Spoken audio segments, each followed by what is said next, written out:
Struggle bus. Bear with me for a moment, because I do have a reply to you.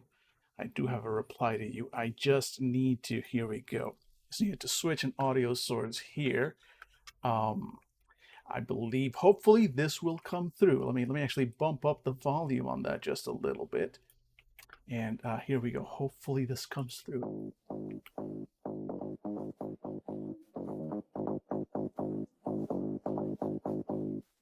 Zeth, Sun Villano, truthless of Shinovar, wore white on the day he was to kill a king. Anyway, that is the hardest line in fiction. Um, the hardest line in fiction.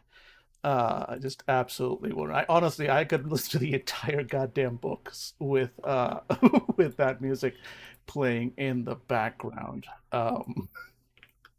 So welcome in, friend. Welcome in. Happy Thursday. Happy Thursday. It's good to see you. It's always, as usual, good to be here.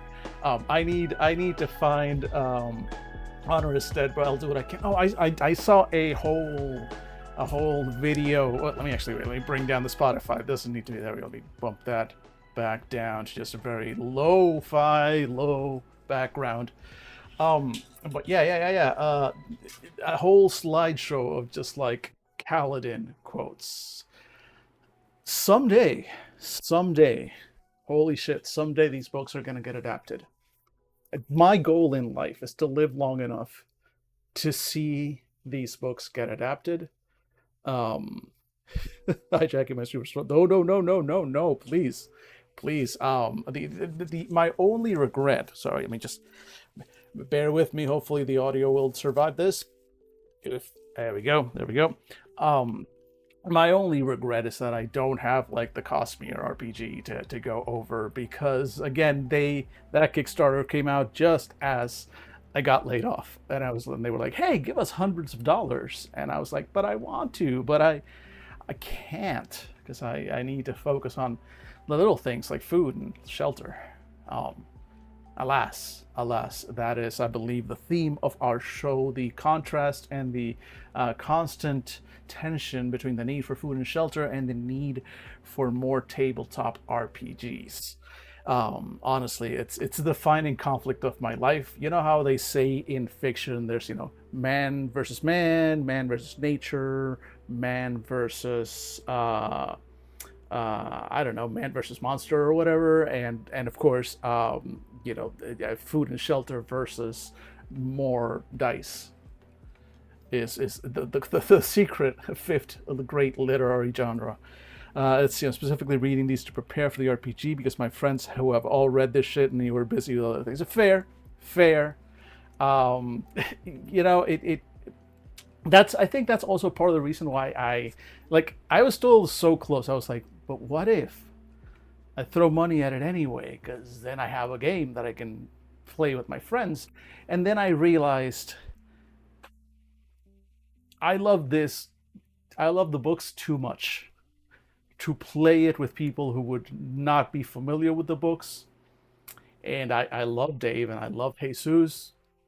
And I know Jesus at least has read at least some Brandon Sanderson. I don't know if he's fully up to date, but I know there's no way I'm getting Dave or Billy or, God's forbid, Angela to sit down and read the Stormlight Archive. The moment they get one look at those thick boys, that's not happening. And I love the world too much to play with people who wouldn't really be into the world. They just see it as like, okay, what D&D knockoff is this, right? Which, fair. They haven't read the books. They haven't invested. And when you look at the size of those books, I may as well ask you to watch the One Piece, all right? So that's not happening. Man versus own dice, a fan to David story. Yeah, exactly. And fair reason to not do that. I feel like Angela would be happy with Joss now, maybe, or she'll not. Yeah, no, she might be. But also, Angela just doesn't like fantasies in general. Although she might. She's not big on magic, but Brandon Sanderson's magic is like, I think it's not wishy, it's not soft magic. It's very much hard magic, right? There's a system here, and even if you're not, at least in the books, you're not measuring out like, say in Mistborn, exactly how many grams of each metal you need to push, to steel push, how much weight or whatever, right? It's not going into that level of detail, but you're still getting a system described, and so it might be a hard enough magic system that it might not bother her, but I don't want to put words in her mouth. Anyway, and yes, he does. He builds his magic system completely. Welcome in, Arbalest. Welcome in, Felix. How you doing? I hope you guys are doing well. And yes, no, he does. He does. Like they are hard systems with rules. That's kind of. I think he was the one that invented that sort of, or if he didn't invent it, at least he popularized that whole thing between hard and soft magic. And soft magic is kind of like Lords of the Rings magic, where like we all know Gandalf. I mean, Gandalf is like the stereotype of the all-powerful, mysterious wizard and whatnot. But like, what exactly can Gandalf do? It's not super defined. It's very like he just is magic. And books that are like that, where magic is just super magical, super mysterious, and everything, and what it can do is not loosely defined. It's just like it's magic, and magic can do just about anything, and we'll never understand anything. That's kind of like soft magic. And then Brandon's systems of magic, which it's my mind is blown when I think that it's not just the systems of magic within each book, but the fact that all these books are in this shared universe, and this cosmic universe, and they're all based around the core concept of investiture and whatnot. And tying it all together is wild, but also it's well defined. It's like, again, look at Mistborn. Specific metals have specific effects. The Way of Kings, and just the entire Stormlight archive. The surge binding has specific rules. The Knight's Radiance, all the different, like there's specific combinations of surges and powers and how you use them, and it all makes sense, right? Exactly. It all makes sense. There is logical, like it's still magic, like, right, but it's inwardly consistent. And generally, as a rule, whenever we do run into something that is inconsistent within it, it is not, in a soft magic system, you would just go like, well, that's just magic, and magic is just weird and wacky sometimes, versus in Brandon's systems, where it's very much like, wait, but that part doesn't make sense. That's not an inconsistency. That's a plot point. Like at some point, it's going to be brought back and go like, oh yeah, that's actually because of something else, or belies a deeper meaning that is a revelation within the plot later. Blah blah blah blah blah. Like he does an amazing job of that. Point is, maybe, but even then, like Angela's just not a big like epic fantasy person, which is fine. Fine, if you're not a big epic fantasy person, you're not a big epic fantasy person.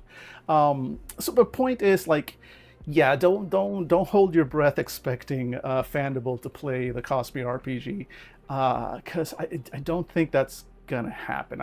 There's just not enough. I mean, who knows? Maybe Jesus and we can get some like guest players or something. That'd be kind of cool, eventually. But again, don't hold your breath waiting for it, because I for one just, I don't know if I'd want to play in it or run it. I can do either, but either way, I need like that level of buy-in. Like you need to at least know the basics, at least read freaking the first book, right? Read Way of Kings, if nothing else. I'm not going to ask you to go through the entire Stormlight archive, though they're very good. They're very good, and the next one is about to come out. But force powers are, yeah, no, force powers are in fact kind of soft magic for the most part. Like, honestly, yeah, it's actually a surprisingly soft power system. I mean, the games do define it, of course. For tabletop RPG purposes, you have to define it. I think Brandon made his job easier with how his powers work, that they probably made a pretty clean transition to like a tabletop RPG system. But like in the movies, it's very vague. Like it's really kind of open-ended, like what the force really is and what it's actually capable of.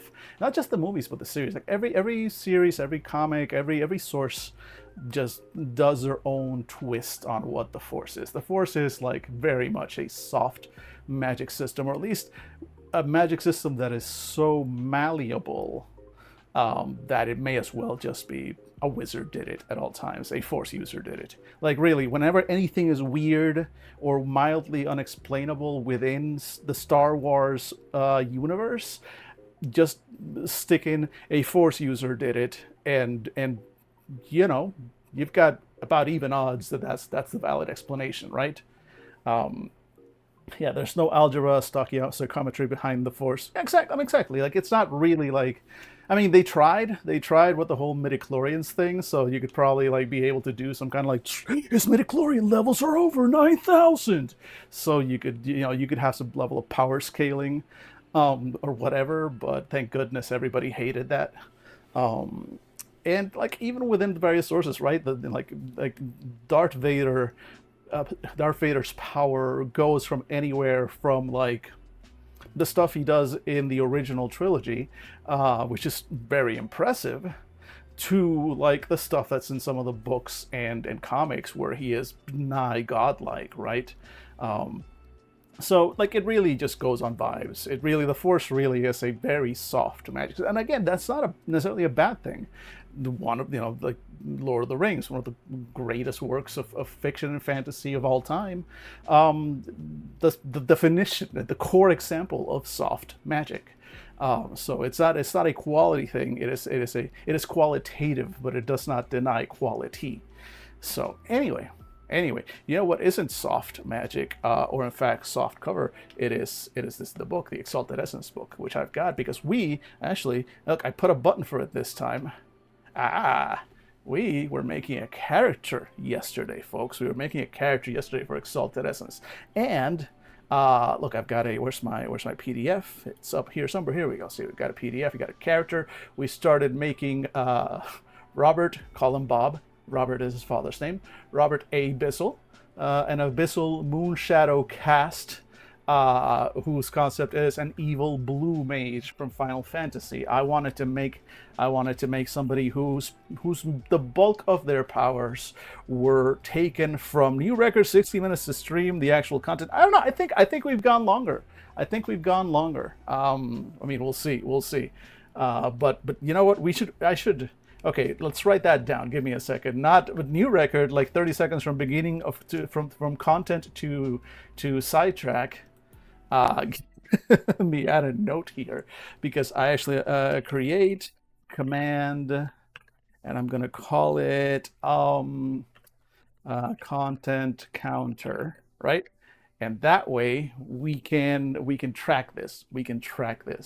So we can hit that button whenever we finally go from the day's intro to actually getting to whatever the stream is actually about.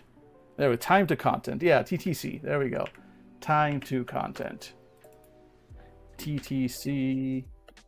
Time to content. There we go. All right. I'm gonna make that. You think I'm not? I am. I make buttons and stuff. I do this, which is not on the screen. right after I go like, this. Oh, never mind. Since I don't use this split screen very often, I never added the rest of them. I never added. You know what? We can just add them. Yeah, this is the same layout. Give me a second. I can just add a. Where are you? Can I do this? Image. And let's do curses. There we go. No. Oh, but it puts it up there. No, I was really hoping it would. You know what? Let's not. Okay, this is. I mean, it's gonna be here, right? But we'll actually do that later. Let's. I'm already too distracted. Let's get back to it. We want a character. We're making a blue mage. So the idea is that he is going to learn. Bob is going to learn abilities from monsters that are eclipse coded, and they are allowed to learn those. Blue mage, moonshadow, charm time. Yeah. So we started looking at the charms yesterday, right? We went to the charms, and so this is clearly way too many charms, of course, because you get to pick either an excellency or the oxbody thing, and I picked excellency, and then I get 4 more, and you'll notice that there are a lot more than 4 here. This is fine.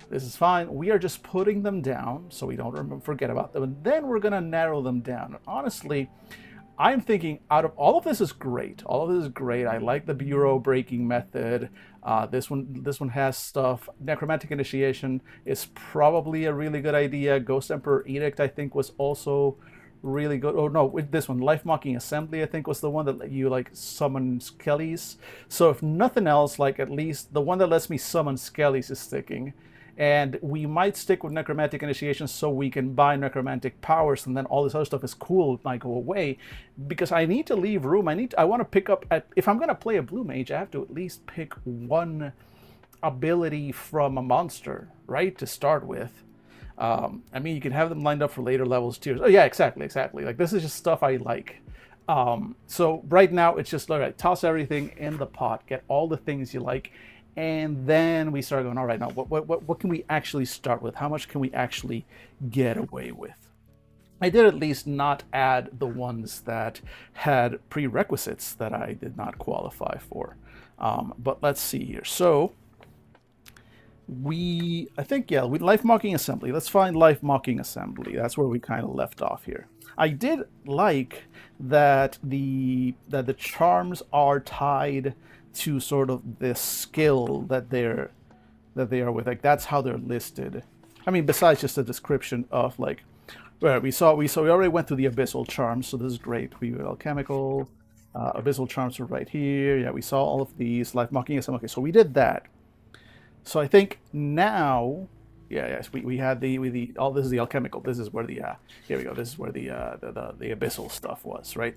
I really like this art. Yeah, abyssal charms. So I'm thinking now we need to find the monster abilities, right? The creature abilities that are from like the Fae and whatnot. So I don't. Let's see. Let's keep going. Let's keep going. So these are Gatimian charms.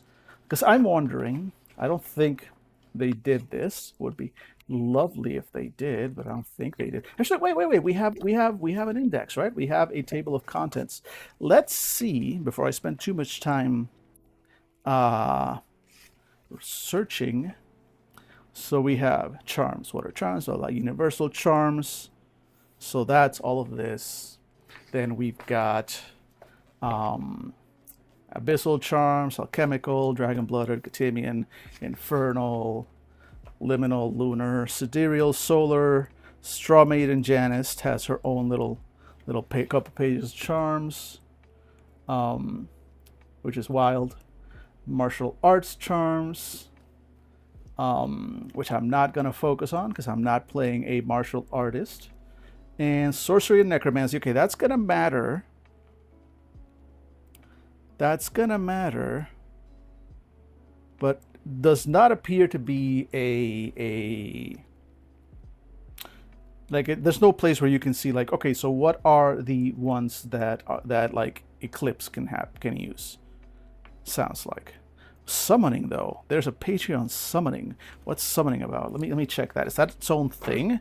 Wait a minute, because everything gets like sorcery and necromancy, and then just summoning kind of like hidden there under sorcerer's workings. Because would that mean I actually need to pick up sorcery?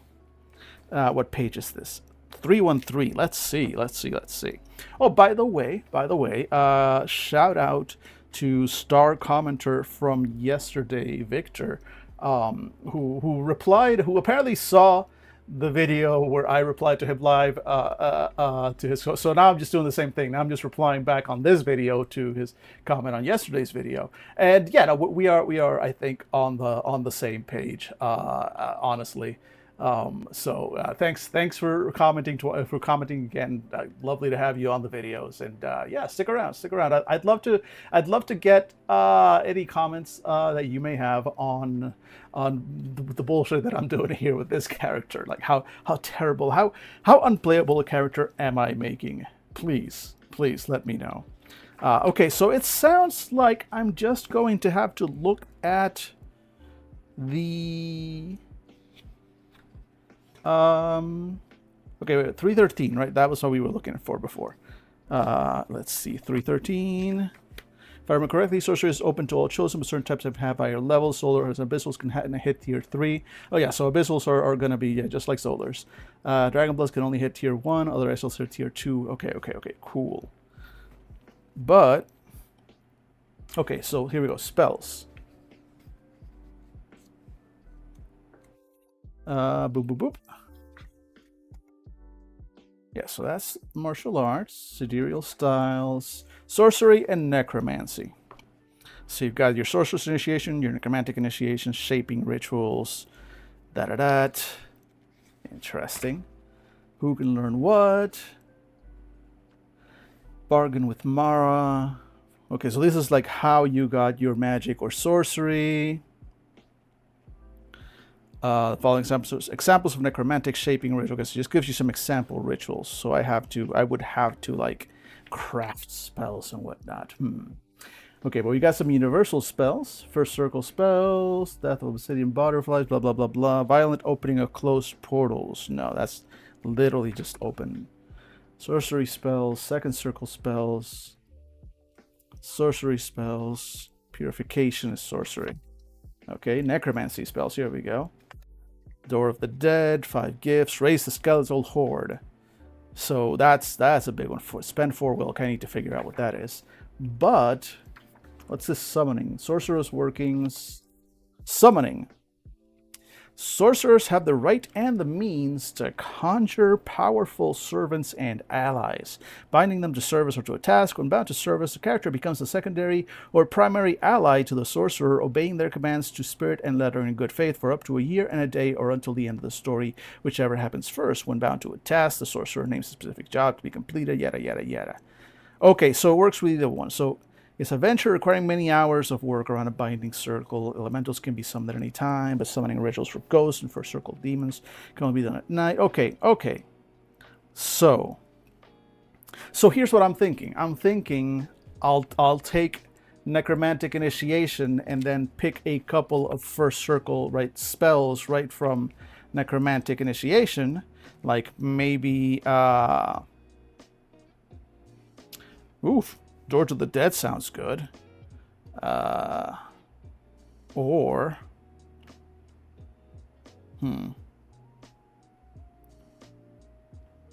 Travel in the Dark Waters. To will, facing dematerialized ghost. So I'm thinking maybe something like Raise the Skeletal Horde, right? Which lets me raise a bunch of battle group of skeletons. And maybe... Oh, but this is for ghosts specifically. No, never mind. I was going to say, then I can boost them with this, but this is specifically for ghosts. So maybe Door to the Dead, because just for fun. But at the very least, the first circle here will let me summon skellies. And with that in mind, with the summoned skellies as my main pet, then I can try and sell my storyteller and going, hey, can part of our initial adventure be me summoning my pet? Right? Because I've got the Sagacity 3 and I'll have Necromantic Initiation. 1 purchase for first circle demons or elementals and ghosts. 2 purchases for second circle demons and powerful ghosts such as Nephrax. 3 purchases for third circle demons and undead behemoths. 3 purchases? So does that mean I would need... I'm not going to start with a fucking undead behemoth, understandably. So, but I want to work up for that. So, the purchase, I'm guessing, is additional spells that I've got within Bivon. So basically, just having necromantic initiation with 1 power will let me summon a ghost, basically. And then having 2 would let me do a powerful ghost such as Nephrak, undead behemoth. Okay, so point is, if I want to summon a powerful ghost of some kind, I'd need necromantic initiation, 2 necromancy types. Okay, but this is okay. So this is that cool, right? I do want to do the summoning, but I'm getting off track. The main thing I want to do is blue magic, right? I want to learn powers from other creatures. So while this is interesting, maybe not the focus. I need to focus on what blue magic I'm getting. So maybe I'll still pick up necromantic initiation and like that first level, just summon some skellies fits in with the abyssal theme, you know, all that stuff. But again, I want to get power from creatures. I was an eclipse, and now I am a midnight. What was it? What am I? Midnight, right? No, moon shadow. There we go. I'm a moon shadow now, and I have turned my back on my previous ways, and I am taking advantage of the things that I was not taking advantage of before. So, no, what I need to find is what actual monster powers I can get. So I'm guessing I need to actually look at the antagonists. Right? Right. Probably here in the mortals and exalted, not animals, right? It's going to be mortals and exalted, more likely gods and monsters. Probably gods and monsters. But let's get to mortals and exalted first. So that's 329. So let's go to 329. Let's see. Okay. Mortals and exalted, agents of the wild hunt. So this is just people. So I don't think I'm gonna find anything in this section. I don't think. Abyssal Death Speakers, Infernal Vanquishers. Yeah. Okay, so these are just people and other exalted and whatever. Lunar God Queen. Cool for her. Okay, gods and monsters. Let's see. So can we spot even a single example of something with the eclipse quality, right? Because that's what it's called. Let's go back for a second just to make sure we know what we can actually pick up. So it said, oof, too many pages. It says, okay, eclipse. Universal Scholar, the eclipse may use an exalt or other minor milestones to learn qualities with the Eclipse OK keyword. Page 318 from Spirits. 318. Okay. Wait. 318. Is there a list?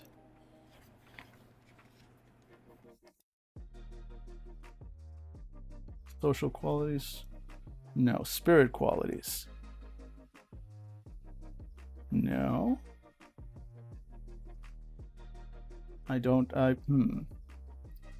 Excellency? Harmonious? Okay, I do not see. Oh, here we go. Eclipse okay. Jesus Christ. I keep looking then not looking. Okay, so it's only these two? Eclipse okay? Really?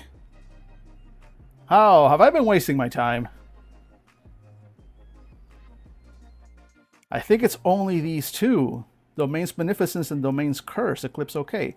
Spend one mode to rally the Spirit's domain to a character's aid for one action, granting them a 3 dice bonus to a relevant roll. For example, the Goddess of Intoxicants, blessing a single interval of a Brewmaster's Craft Venture. Okay, and Domain's Curse, Eclipse okay. Spend one mode to rile the domain against the character, inflicting a 2 success penalty to a relevant roll. For example, the Goddess of Revenge and Betrayal, cursing an assassin's stealth as he approaches his rival. An Exalt may oppose this with Integrity or Physique versus the Spirit's primary pool. Oh, okay, so that's how that works. So I was picturing this all wrong. I thought, best to discover this now and tell people you can do this and then be wrong about it. I thought you could learn powers or gain powers from other creatures, and you technically can, but it's more like, which I guess makes sense with how they describe it, because you're making deals.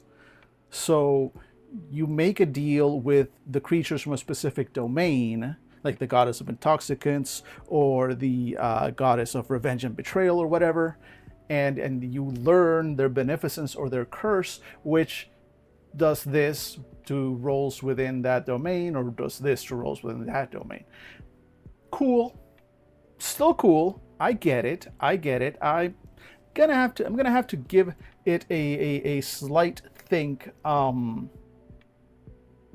because we might have to go back. I might have to rethink the character a little bit instead of doing the blue mage, because the main thing is the eclipse. Okay, I thought this was going to open up more, and you know what? When we get back from ads, which it's time for, we'll dive into deep, because I have some thoughts here.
Welcome back, folks. Welcome back. All right, so look, I do have some thoughts on how this would work. My original character concept, definitely not, because now this is no longer a blue mage necessarily. This is, now you're making deals with various courts and gods and powers and stuff, which is cool. It's very cool. It's very cool. Not a blue mage though. So my original concept has to go away. Right? It's not evil blue mage, wahaha. But in fact, it is now evil. That's not how I wanted to spell it. There we go. Evil. Evil guy. Evil guy. No. No. He is now going to be some kind of deal maker. Not evil lawyer, because that's a oxymoron, but evil.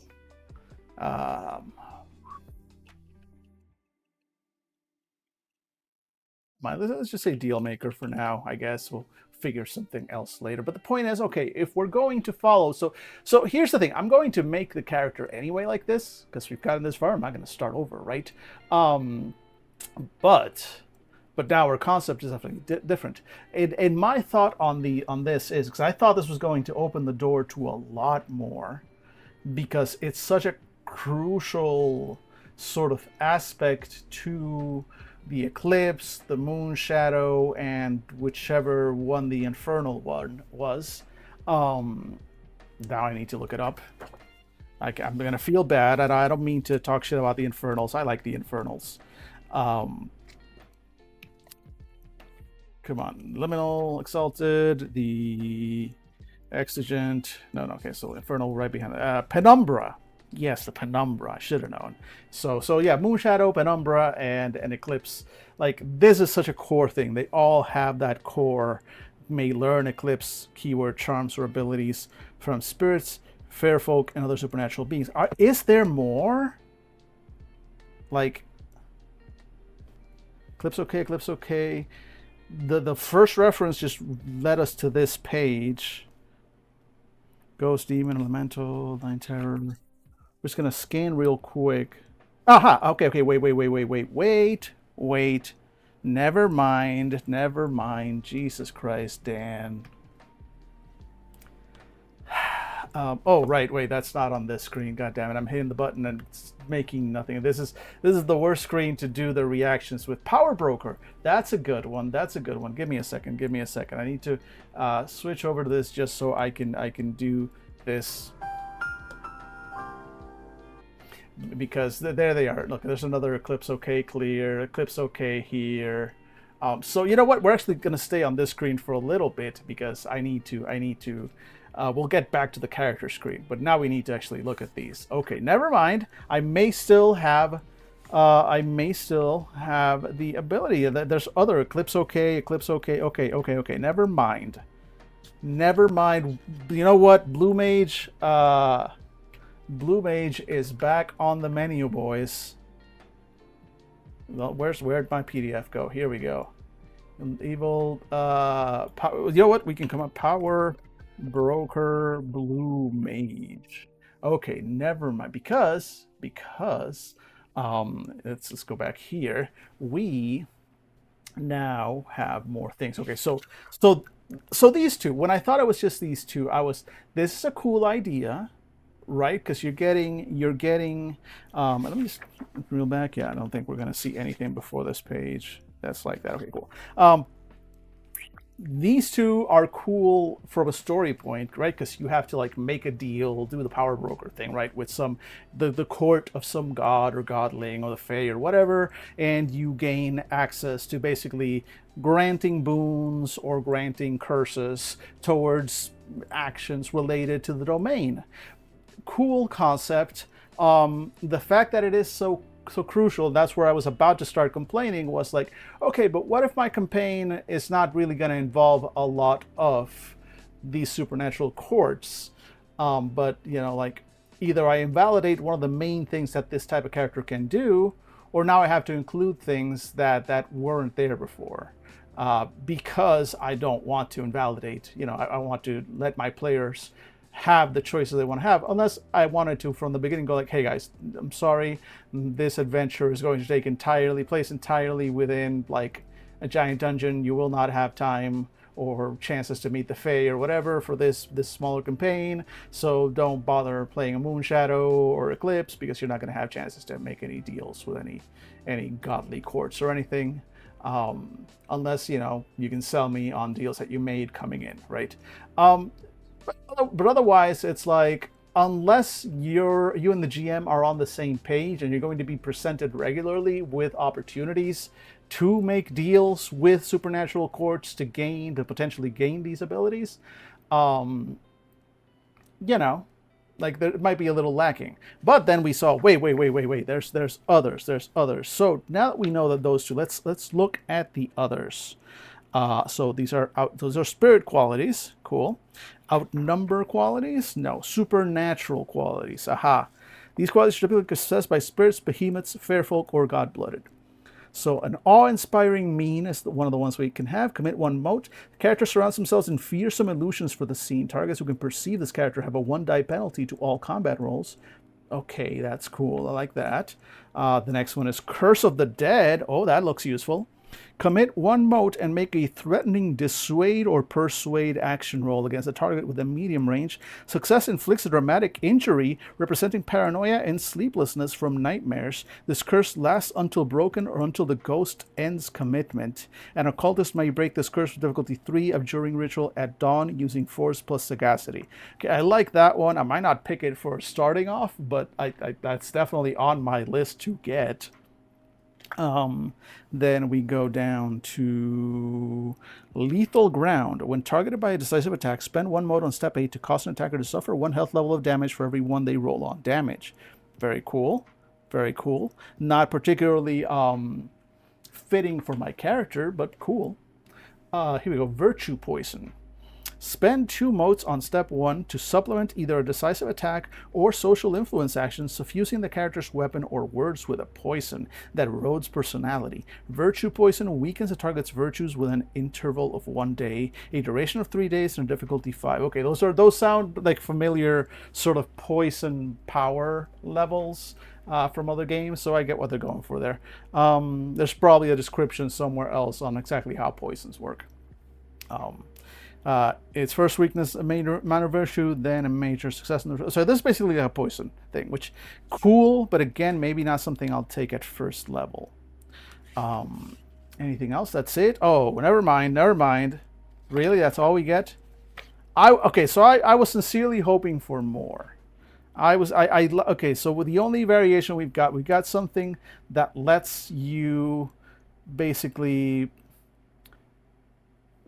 give people a 1-die penalty to combat rolls against you, like kind of like a presence power.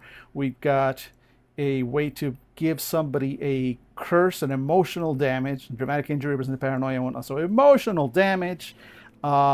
We've got this one where if people hit me, they get hit back. And then this one, which basically makes you a bad person. Right? Erodes personality. Makes you less of a person. Cool, I guess.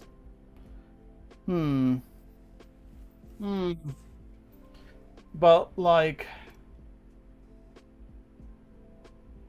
okay, so let's say I wanted to focus right on being a blue mage, and I went like, all right, cool. So what's my growth path? Where can I go? And it's like, well, you've got, for a game this big, right? For a game this large, this complicated, this detailed, it's only this very small handful of abilities. It's still so little. I got excited because I thought we were going to get more. I mean, I like how many abilities we have, but so few of them are compatible with this. I feel rather that the way I would do this,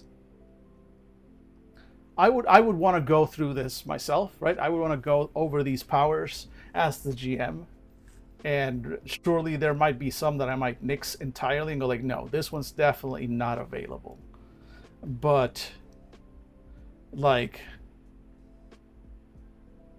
look at this one. 9 Terror's Visage. Spend 1 mode to change shape and form. Replicating a specific person in detail requires a primary pool roll.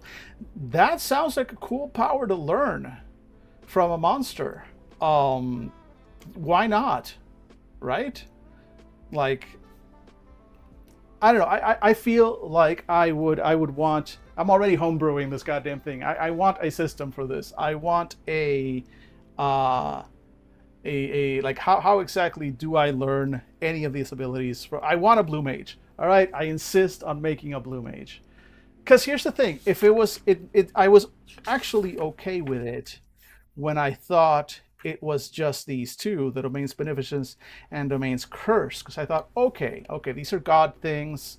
It makes sense that you're this broker and you're making a deal with supernatural being, this God, and they're granting you a measure of their power or influence within their court or within their specific domain. Cool, cool.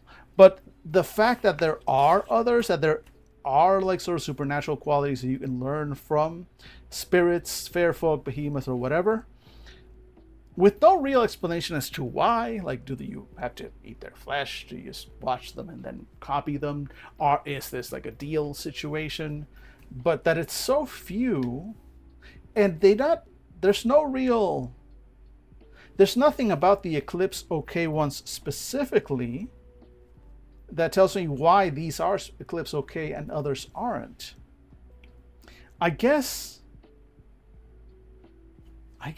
maybe no.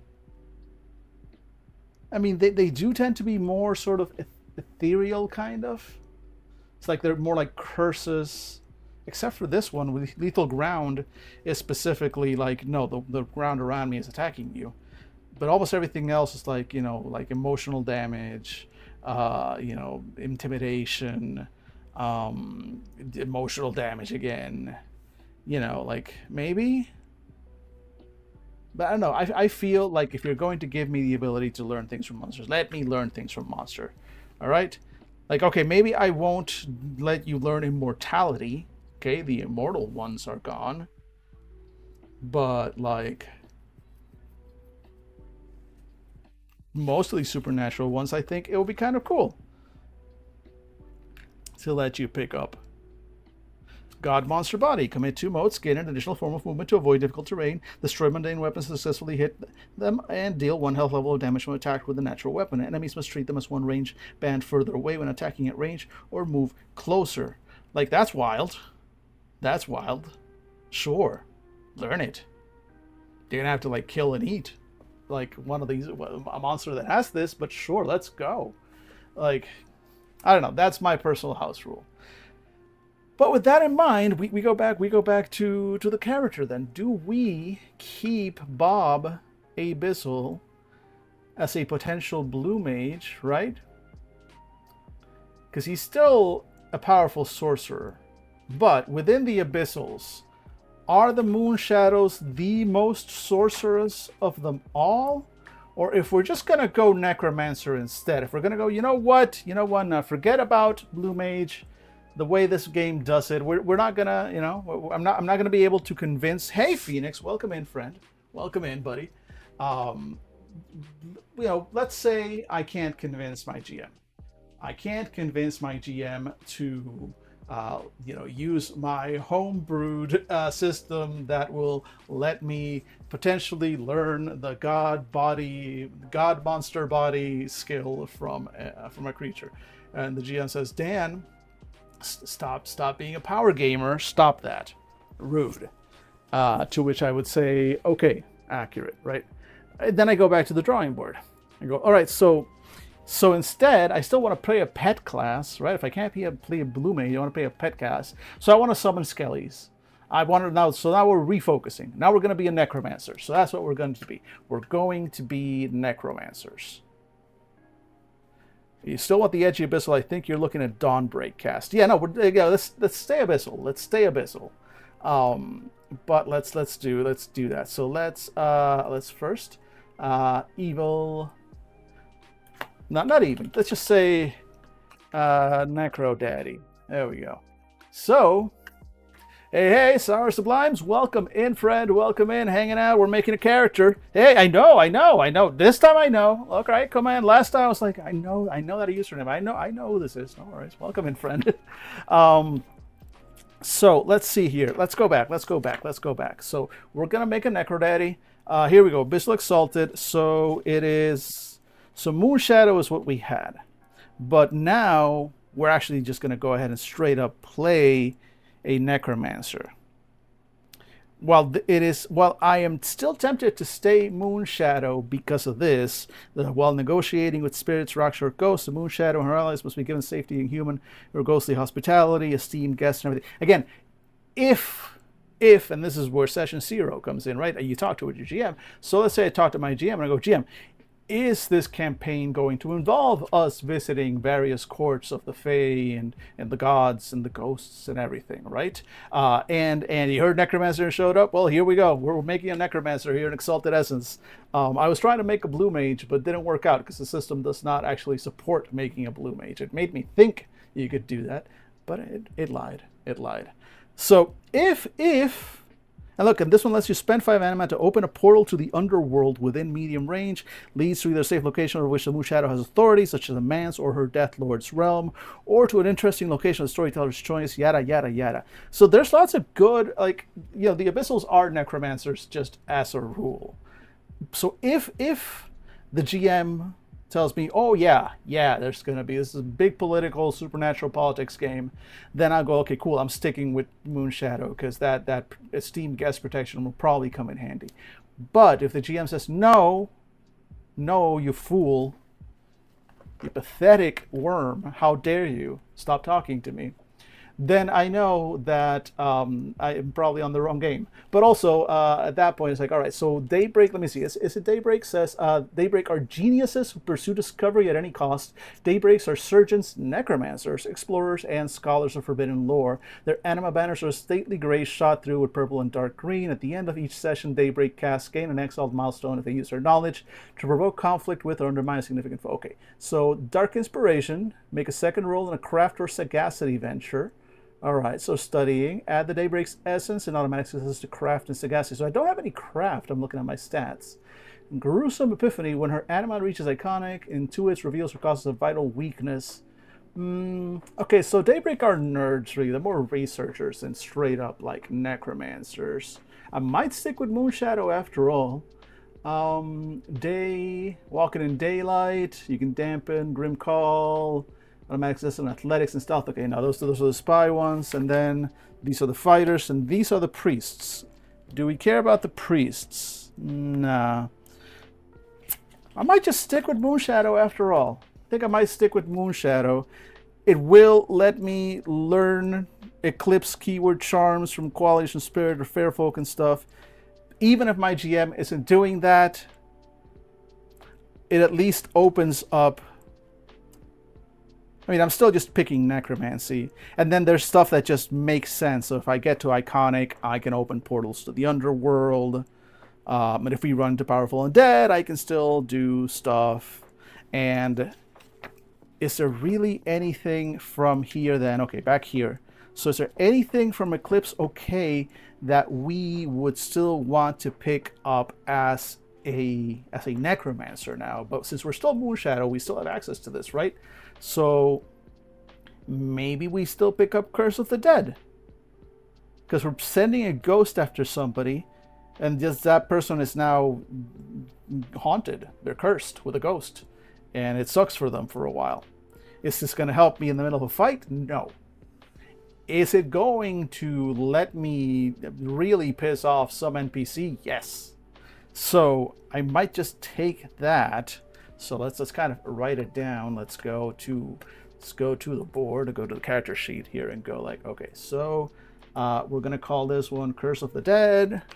Curse of the Dead Eclipse. Okay, and this does not have a mode, and it is on page 320, and the cost is 1 mote. And no steps. This just happens. This is outside of combat. Cool. So we'll take that. We'll take Necromantic Initiation. And then we're going to look at the other ones, but I think most of these are going away. We're definitely taking Embassy X. We're still keeping this, right? We still want to make deals. But now maybe, do we want to actually switch some stats around? Because maybe we're making fewer deals now. Do we want, okay, let's leave. Do we want to switch out, leave embassy, so we're still lawyers, but maybe less presence. Switch out presence for, not craft. Let's see. Which one would we think would be useful? Sagacity? Maybe? Is there something? Because here's the thing. I'm thinking. Let's look at war. Hey, Seance, how you doing? Welcome in, friend. Welcome in. Let's look at war. What is it good for? Specifically within the rules of this game, and not within the rules of a song from the, I believe, 60s. Here we go. Abilities. Craft. War. The character's ability to command others, especially in combat, as well as create battlefield advantage, understand their blah blah blah, one average, capable, etc., etc. Okay, so here's the thing, though. If I'm racing, no, I'm racing Skellies. So let's see. So I check sorcery first to see what abilities you need to gain sorcerer's motes to do magic, necromancy, and then choose your max ability. That is the correct approach, Strugglebus. I'll thank you very much to not be smarter than me on my own stream, but thank you. Yes, no, that is the correct approach. Let's actually do that. Let us go and check out the sorcery stuff again, because we've taken a left turn on this character. Okay, so look at this. This is actually I like what's happening here in the sense that we're just making one specific character type, and there's still so much to go, right? There's still so many areas to see. There's so many parts of this that we haven't even looked at. So that makes me hopeful for characters feeling unique and individual. So that's okay. Here we go. We found sorcery and necromancy. As someone who played Twilight Cast in 3rd edition and heavily jumped to sorcery, it's kind of important to know. No, checks out. And no, I am mildly nervous about this because I remember. Does anybody else remember World of Darkness? The sorcery and how that worked there. It was complicated as hell, and it sounds like this is not terribly simple either. So let's find out. How much pain am I in for? How are we looking on time? Okay, I think we can at least get to this page before the next ad break. So let's go ahead and do that real quick. So if charms are an expression of the Exalted's own essence, hey, that's the name of the game. Sorcery is the expression of the essence of the world itself, shaped by a sorcerer's will. Sorcerers are courted by the powerful and feared by the common folk, for they command the essential forces of reality, consort with demons and strange spirits, and forge impossible wonders that transform creation.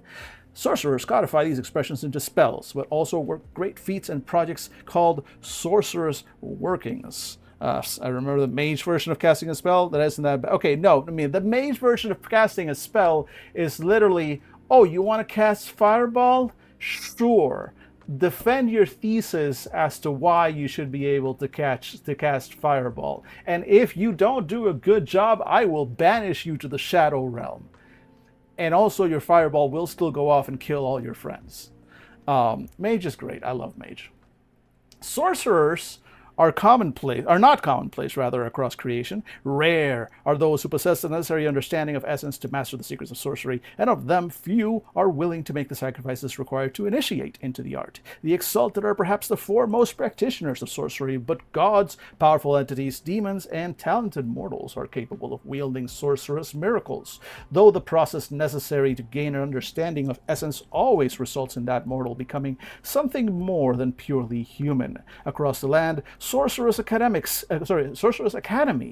exist to instill the methods of titanic essence manipulation of the sort that forged creation itself. Sorcerers sure are hyping themselves up here in this book, aren't they? That is Paradox. If I don't like it, you get banished to the Shadow Realm. Sorcery is divided into 3 circles of understanding and power: first, second, and third. Checks out. In the first age, they were called the terrestrial circle, celestial circle, and the solar circle. The first age, I'm guessing that was the first edition. For the third circle was the province of solars alone. If spoken of at all in the second age, sorcerers sometimes refer to these as emerald, sapphire, and adamant circles. Necromancy is a dark mirror of sorcery. Many of the same principles of essence manipulation apply, but necromancy manipulates chthonic energies dredged from the underworld and the shattered nightmares of the Neverborn. Though a much rarer art than sorcery in this age and in the last, necromancy still has many adherents, such as my character, in creation, especially among ghost-blooded, the children of congress between the living and the dead. So basically, okay, yeah, I mean, it makes sense. If you fuck a ghost, your kid is ghost-blooded. You got ghost in your blood because your dad boned a ghost. If sorcery manipulates life, necromancy forces death and unlife into the world. Like sorcery, necromancy is divided into three circles called Ivory, Shadow, and Void, respectively. Here, too, though, the Exalted persist as the foremost wielders of necromancy. Only the Abyssal Exalted and the ancient ghosts known as the Death Lords may master the bleak miracles of the third circle. I mean, who doesn't love themselves a good, bleak miracle? I know I do, and I'm going to spend the following ad break contemplating the bleakness of these miracles.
Hey, comments came in over on YouTube just as I went to ad break. Welcome in, hey man. It's great to see you as usual every day. Don't worry about not understanding anything. Look, man, I haven't understood a goddamn thing that's happened since the 90s, and I'm still here. So it's all right. It's all good. We're making a character for Exalted Essence. That's what we're doing right after this. After having returned from this break, we're making ourselves a necromancer, necro daddy, if my character sheet is to be believed here. Right there. So because we were originally making a blue mage, now we're making a necromancer. We are looking at how necromancy works here on the book. So let's see. So how do you cast a spell? Now that we know that necromancy is the dark mirror of sorcery, yada yada, very dark, very edgy, very spooky, cool, like that. How do you actually do it within the game? Sorcerers and necromancers shape their spells through raw force of will. Capital W, bold word, very important. Will. Will. You'll notice that I have not... oh, there it is. Power and will. We really hadn't addressed that before. I don't know what these stats are, because we haven't gotten to that point in character creation yet. They were like, hey, just choose a few charms. If this is your first place, your first playthrough, maybe play a dragon blooded or a solar. And I'm like, I've never seen this game before in my life. I want to make a blue mage. And now here we are. So all right, so I'm going to want will. I'm going to want lots of will, right? Let's see here. sharpening their resolve until the world has no choice but to conform to their expectations. This requires a focus will action, which cannot be flurried. The character rolls any attribute plus sagacity at a default difficulty of 3. Okay. So first thing we need to know is that I think we're going to trade presence for sagacity. So now sagacity, so that's going to be our main thing. We're less about the imposing presence. Now we are more about we're still going to be, I think we're still going to be stubborn. I'm still going to keep fortitude as the main thing, with like this stubbornness being our main approach. But I think that's the stat change we're going to make in order to be a Necro Daddy. So let's see here. So attribute plus sagacity at a default difficulty of 3. On a success, she adds a point of will along with any extra successes to her current will pool. A character can hold up to 10 will at a time, but unspent will is lost at the end of the session. Oh, interesting. So basically, you have to kind of charge yourself up, right? Is that what I'm a stubborn wizard? You say hubris will run strong. Yes, I'm looking forward to that. So it sounds like will is basically the magic points that you spend. This will go up and down. You take a focus will action to gain will into your will pool, which can be done at any time. It can be held, but it's lost at the end of the session. Then on your turn, a character can use an action to cast a spell by spending the required will. This effort drains their defense by 1 for the first and second circle, and 2 for the third at the start of each of their turns. This penalty lowers by 1. When making an attack with a spell, the sorcerer may choose to replace close combat or range combat with sagacity. Good. Oh, that's actually really cool. It's cool. You can roll sagacity as your attack stat, so long as you're attacking with magic. That's actually very cool. I like that a lot. In fact, you know what? I'll give it a quick light, but still. Oh, god damn it! God, yeah. I'm gonna do it. There we go. That's. Oh no, you're doing it without. I broke it. Is what I did. You gave a perfectly good monkey anxiety. Look, now it's broken. Now it's stuck. Now it doesn't know how to get back. Jesus Christ. Go away, buddy. Go away. Anyway, perfect. Absolutely perfect. That's what we meant to do. That we like right there. That's what we meant to do. Pointless, I like this. Okay, so initiation charms. At some point in the training, the character's understanding of sorcerer and necromancy crystallizes, allowing them to purchase an initiation charm. These can be chosen during character creation like any other charm, and offer a chance for the player and storyteller to establish how the character came to learn their art. Necromantic initiation is on page 210. So let's see, is there anything specific I need to know about necromantic initiation before we go further? 210. Necromantic initiation. Okay, prerequisite sagacity 1. Met and exceeded that prerequisite by then some, right? Why did I do the Discord thing? That's not the button I wanted to hit. How did that button even get hit? I just looked at the map. Jesus Christ. Okay, my character will have high hubris. I have no hubris. Look at me. No, 0 hubris. Lack of hubris is my problem. I need more hubris. I need more hubris in my life. Necromantic initiation. Okay, so you gain the ability to learn and cast first circle spells as well as a free spell and a shaping ritual. Cool. So by getting necromantic initiation, we get 1 free first circle spell and a shaping ritual. Then eventually, once you have sagacity 3 and essence 3, you can repurchase it to gain access to second circles, another spell and shaping ritual. And then at level 5, all of these. Okay, cool. And I'm guessing sorcerers. Okay, so we're going to start with necromantic initiation and the free first circle spell. Yes. Also, what is a shaping ritual? No 2 sorcerers walk identical paths. Even the most devoted students stray from their teachers, discovering some divergence in their understanding of spellcrafts over here. Each time the character initiates into a new level of sorcery, she gains a shaping ritual. Unless otherwise specified, the shaping ritual can only be used once per scene, while generated from shaping rituals. Generated from shaping rituals lasts until the end of the session. Does not count toward the sorcerer's normal maximum. Oh, so this is like ritual. Okay, shaping rituals are rituals you can do to gain X amount of will quick. To gather your will. Yeah, okay, so there's the focus will action, and there are also separately, there are shaping rituals, which you can learn. Cool. And I'm guessing the shaping rituals, yeah, looks like, yeah, they don't require a roll. So shaping ritual is just an action you take, yeah, to gather your will. Exactly. That checks out struggles. But they don't, unlike the focus will action, which requires a roll and has a difficulty of 3, which means you're going to need at least 3 successes on that roll to gain a point of will, and then anything above that. So even with good stats, that's still a rough roll, right? Versus this, which just makes it happen. But you got to fulfill the action. All right, so let's take a look. The Machine God Weaving Engine. A fusion of autochtonian god technology and mysticism manifests as 2 spinning adamant rings embedded in your forehead. One is, okay, that's more if I was going to be a autochton mechanical guy, an alchemical. I would definitely pick that. But as a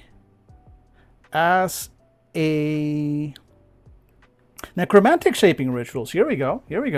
Over on the other page. Following examples of necromantic. So, Disciple of the Neverborn, intricate tattoo made of softly moaning soul steel, adorns your body and recites a warped old law, the mystical principles that govern the underworld, to grant you sinister insights. The necromancer gathers strength from death, use the conditions for the abyssal advantage cruel banquet, which I already have, but gain will instead of motes. An abyssal necromancer may only benefit from one or the other once per scene.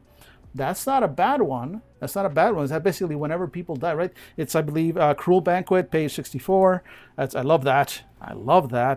Oh, hey, I opened right to it. Hell yeah. Cruel Banquet is, yeah, drawing might from Blood and Terror. Inflicting a level of damage or committing an act or restores 1 mote. Doing it to an elite restores 2, and a powerful character and another restores 3. Cool. So then you could use this to gain will by causing damage. Emotional damage. You can use this, right? Alchemical. Yeah. Okay, so that's a solid one. Or half soul. You forge a small portion of your higher soul into soul steel, leaving a token physical remnant in a spiritual hollow filled by necromantic energies. Incorporating the physical representation of your sundered soul into the ritual casting spell gains 1 will. Okay, so that's kind of like your soul, half your soul is out of your body, and you're basically using it as a magic wand, and that gives you a free will point for whenever you're using it. Cool. Skull Diarist. Ancient and inhuman skulls adorned with necromantic runes constantly babble with soft whispers and teach you the secrets of the dead. When a necromancer makes a sacrifice of a living thing and anoints the skulls with blood, gain 1 will for sacrificing minor or trivial creatures, 2 for important personages, and 3 for powerful characters. Or student of the Raiton Academy. You learn necromancy at the Raiton Academy, an ancient and preeminent school based on Nightfall Island. The academy gleans arcane insights from understanding the history. Okay, no, I'm not. That's not me. I think I like the Skull Diarist. I think we're gonna choose the shaping ritual. Okay, so let's get back here. What do we got? We got necromantic initiation.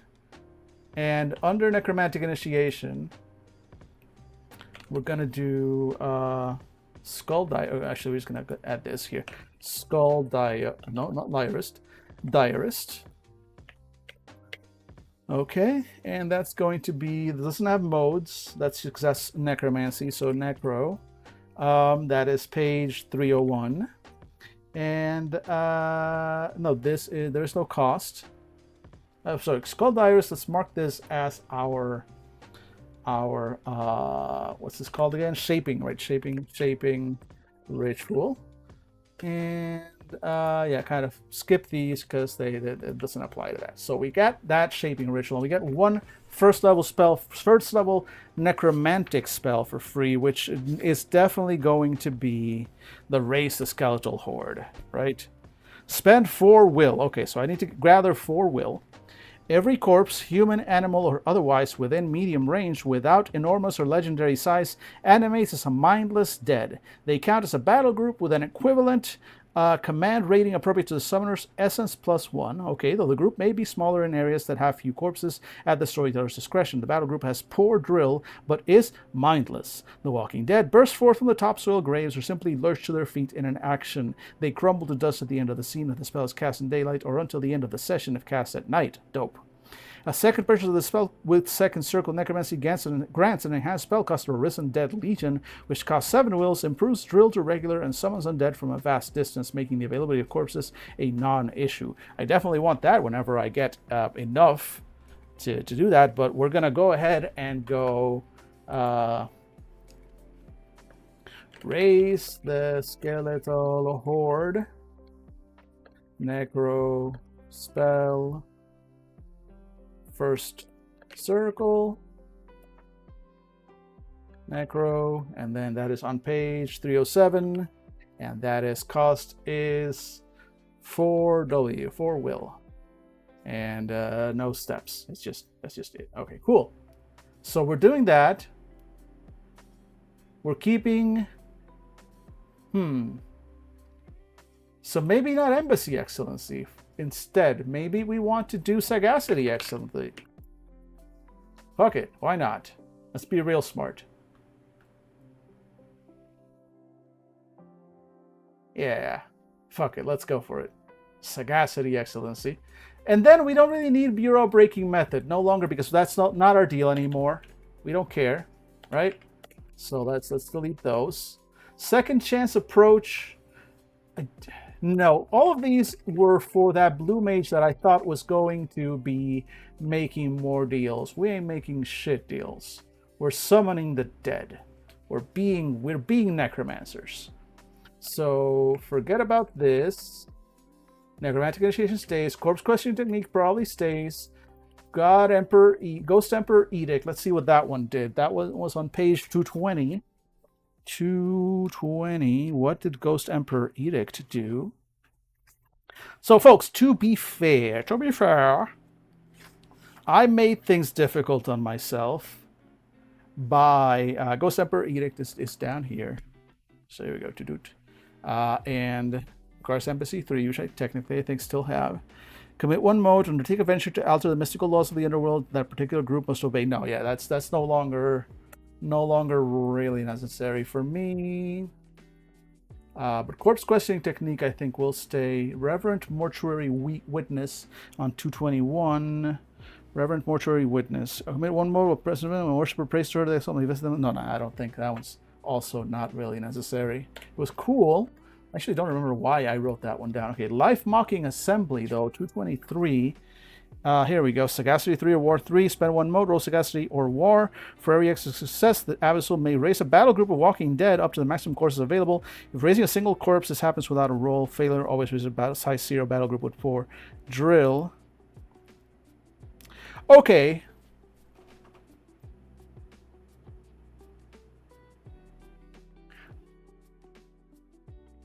So the spell can be upgraded. This can't. Or it has an upgrade, but it's for animal corpses. Which is cool. But if I already have that, and that requires will, this one only requires 1 mote. I roll Sagacity, and for every success, every extra success, I raise a battle group of Walking Dead. Versus, let's compare here. Let's see. Versus, as a necromancer, right? Here we go. As a necromancer, if I raise the skeletal horde, I spend 4 will and I get 1 battle group, whereas this gives me multiple battle groups.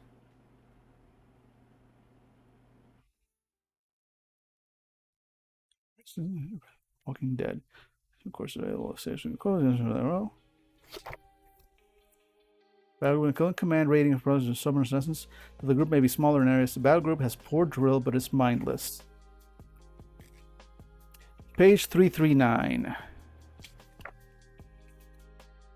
Let's see. I'm just trying to figure out like why, because this is basically then the same ability, the range and stats of the battle group, right?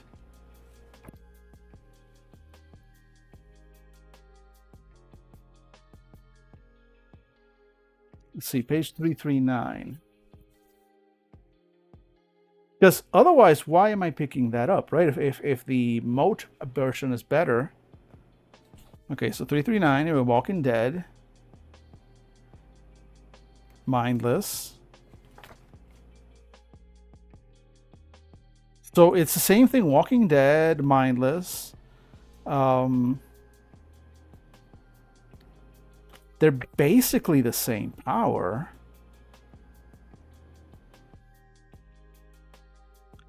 Just using different sources of power, motes, you know, will instead of essence, instead of motes.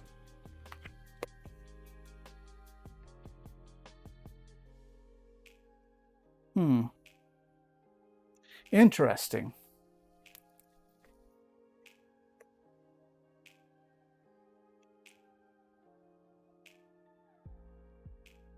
So I guess,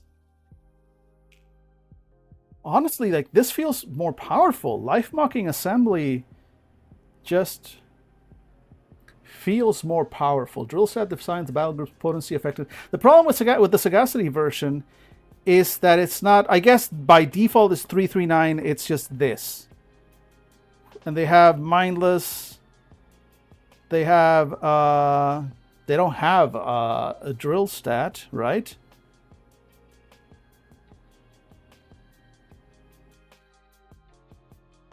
And yet it says that they can have poor drill if I fail.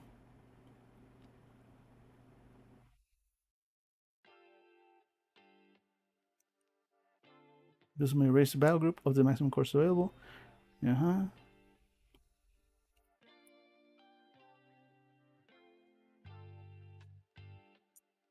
Because here's the thing, for this one, if I roll well enough, I can raise multiple groups, versus the spell only ever lets me raise one at best.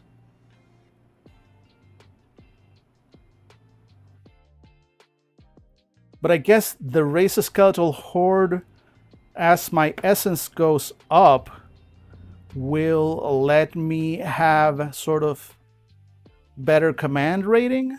Which I guess these as enemies wouldn't have a command rating, right?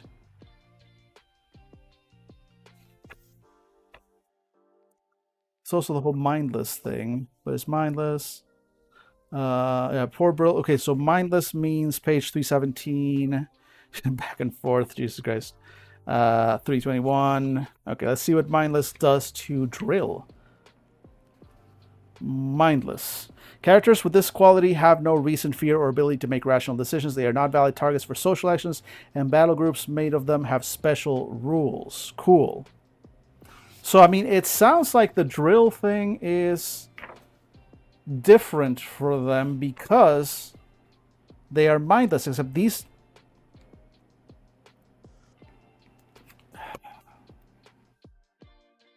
Many smaller areas that have few courses. Battle group has poor drill. Oh, it's always poor drill. Just higher command rating.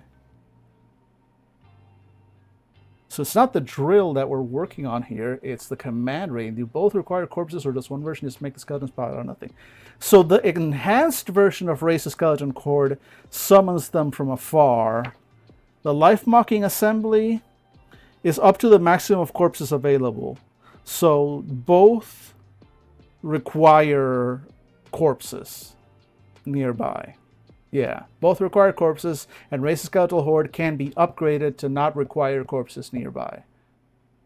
So the only difference I'm seeing is that Raise the Skeletal Horde will only summon one group at a time, but gives them a command. It makes a point of making them a battle group with an equivalent command rating appropriate to Summoner's Essence, blah, blah, blah.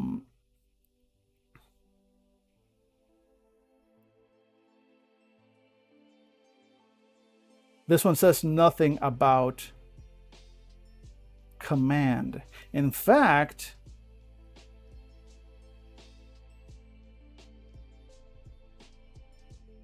as written, nothing in this power specifically says that they are under your control. The fact that these have a command rating means I guess that's your control over them, right? But this one doesn't really say,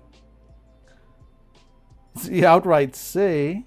No, here, rate them as loyal undead servants. Okay, so technically it's here. Okay, so the intention of the spell is that these are loyal undead servants.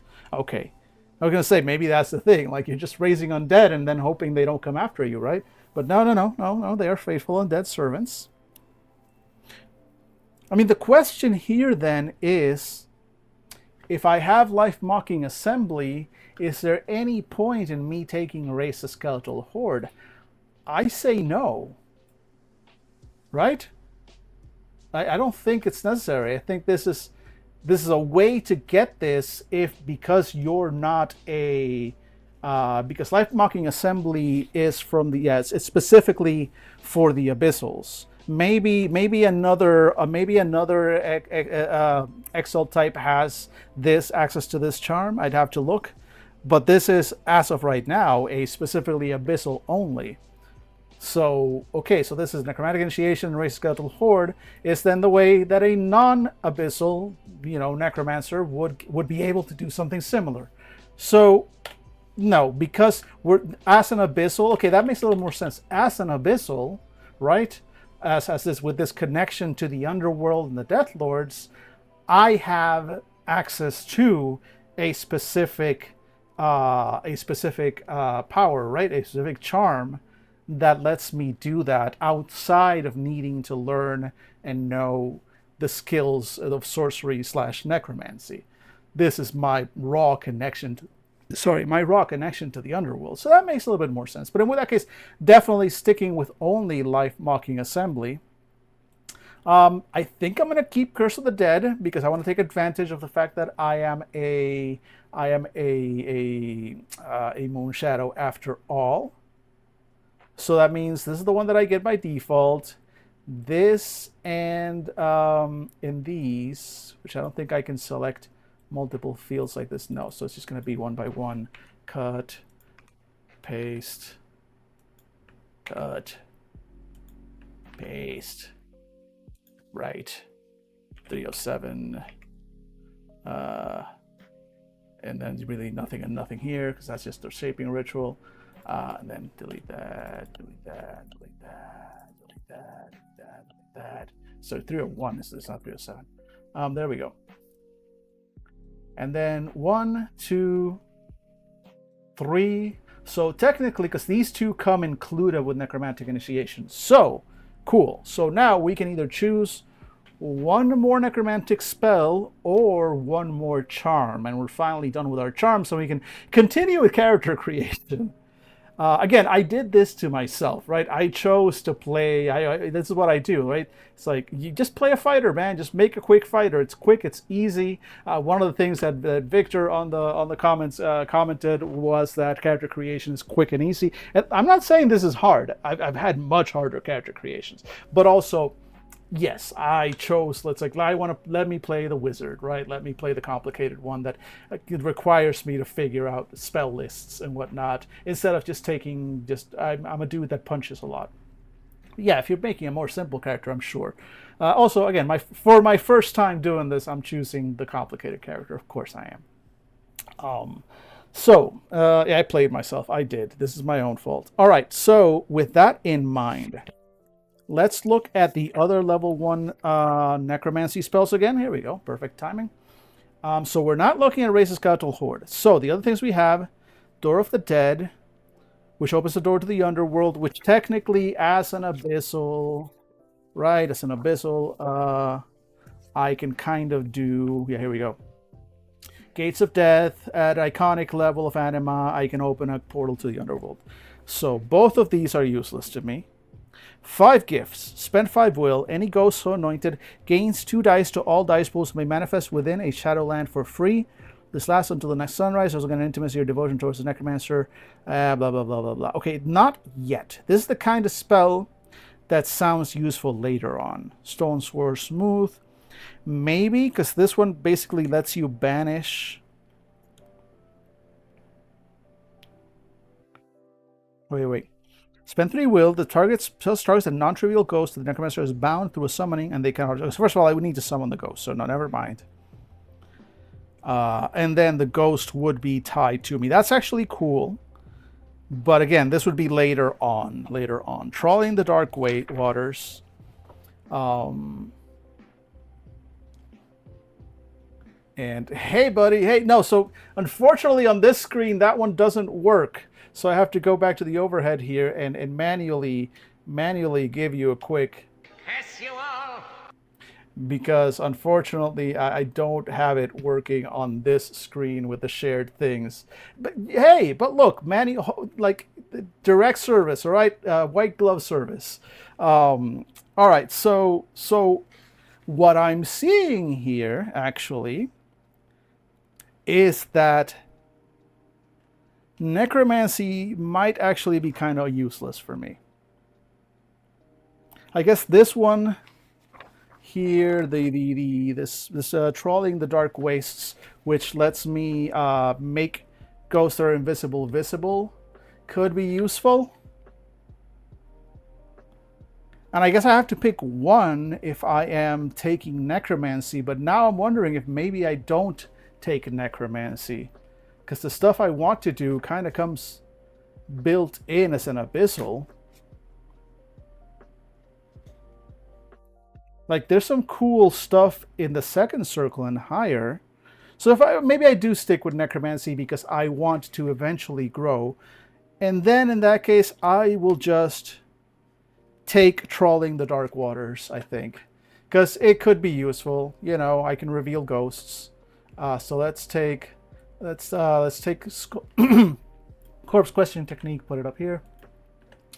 And let's call this spell Trawling the Dark Waters. And that is Necro on page. Okay, this is 218 here. 218. And then this one is page 307. Okay, there we go. And then this is ours. This is ours. Okay, so then forget about any extra spells. We already have our free spell from Necromantic Initiation and our Shaping Ritual. No more necromantic spells because we don't really care about any spells from Circle 1 because Life Mocking Assembly and our Aura stuff, which technically, our Anima stuff, which I technically haven't added here yet, already give us the rest of the stuff from level 1 Necromancy. So we really just need one more charm. One more charm to pick. Let's go back to the Abyssal stuff since we increased our Sagacity by quite a bit. So maybe there's an Abyssal charm that we want to get into. Let's see, where are the Abyssal charms? Did we skip them? Alchemicals, here we go, Abyssals. All right, so let's go back to the beginning here. And now that we are back here at the Abyssal charms, just in time to kind of give them one last look and then finally move on with character creation, I feel is the perfect time for us to go ahead and take a quick ad break. We'll be right back.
And we're back. Hello, folks. All right, so let's look at some last charms and hopefully figure out what we want to do with this abyssal necro daddy that we have been making. So not athletics, not awareness, close combat. No, we are not a big fighter. Craft, not our thing. Embassy was our thing. Oh, wait, just bear with me a second. Oh, sweetheart, y'all just almost saw me get killed by my cat, who immediately, the moment I took one step, she's like, oh, let me get right behind your leg so you can trip over me. It's just I had to bring her into the room. Otherwise she will be she will be a cat at me. So, all right. So no need for you to roleplay cats and corpses on stream. No, thank you. Exactly. If you're ever watching the stream, and all of a sudden you go like, whoop, just you hear a crack, and then just the stream kind of keeps going and nothing happens on camera for a while. Call the police. My cat has killed me. Actually, no. You know what?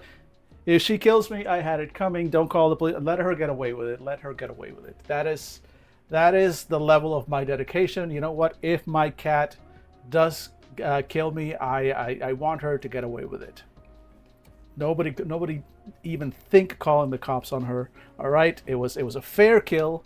I probably had it coming. Okay, so integrity is not really. Let's look at our stats again here. We do have integrity. We do have embassy. Killing words technique. Maybe. But actually, no, because I don't have. We need essence too, so never mind. I can't pick that up. Integrity, murder, saint, dedication, interest, base, resolve, wickedness, unveiling method. Nah, never mind. Navigate, stepping outside existence. Sounds cool, but no. I don't really have navigate. Well, we have 1 point, but why do I have a point in navigate? Oh yeah, I guess there was one skill with 1 point. Yeah, you're right. Unhallowed ghost shit. Well, I don't have navigate too, so I can do it. Performance. Do I have performance? No. Physique. Nope. Presence. Okay, I still have some decent presence. So I could take corpse commanding attitude. Oh, here we go. Spend 1 mode as a simple action to reanimate a single corpse within close range as one of the walking dead, with a major tie of obedience to the Exalted which cannot be weakened. Only 1 corpse may be animated at a time. Alternatively, spend 1 mode to add the higher of essence or 3 dice to social influence with an undead target. Okay, this might be it. So corpse commanding attitude lets you raise a single undead, while life mocking assembly for the same 1 mode lets you raise multiple battle groups of walking dead.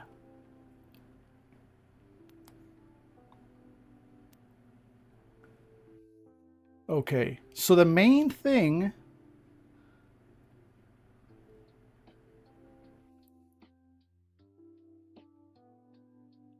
We're back to it. Okay, folks, we're back to it. Why?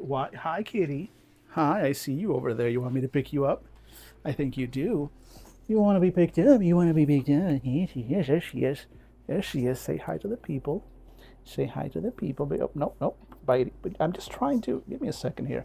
Just trying so the people can see you. Okay, you can come back. You can go back to biting me now. Nah. I know. You hate this so much. Dad, I never said to pick me up. Dad, you're embarrassing me. You're embarrassing me, Dad. I'm a grown woman. And you are just picking me up in front of internet strangers. I bite you. Father, why have you done this to me? I bite you, Dad. I bite you. There you go. All right. She does want to be a murderous. She is a murderous necromancer. At all times. All right. So we're back to it. For the same cost... So the difference is... No, but even then, okay, so I was going to say the difference is... Life mocking assembly requires a roll.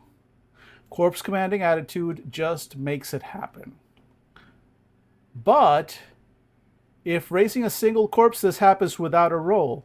So corpse commanding attitude is kind of included in life mocking assembly, except corpse commanding attitude specifically says that this walking dead has a major tie of obedience to the Exalted which cannot be weakened. And it only lets you do 1 at a time. And it has a special side effect that I can also use to to do social influence with an undead target, or even mindless undead. Okay, so there's a reason to have. Oh, did my character? Okay, no, my camera's just being a little. Yeah, there we go, a little laggy. But okay, so there's a solid reason for Corpse Commanding Attitude in addition to Life Mocking Assembly, which I think is what we're going to pick up. So let's go ahead. That's a presence, right? Cool. In that case, actually, do we want? Because Corpse Questioning Technique was where?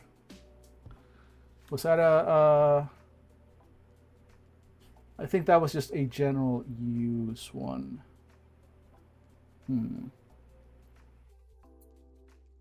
Yeah. Corpse Commanding Attitude. Corpse Commanding Attitude. I like that one.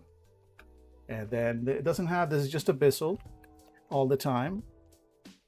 And that is on page 223. Cost is 1. No steps. All right, there we go. There we go. We have a character now. We have life. Me. Oh, come on. God damn it. There we go. And boop. Right. And you are also 223 because they're on the same page. You're 1 and no step worries. And then, yeah, there we go. So those are our things. The one that we got for free, the other 3. Wait, do I have too many now?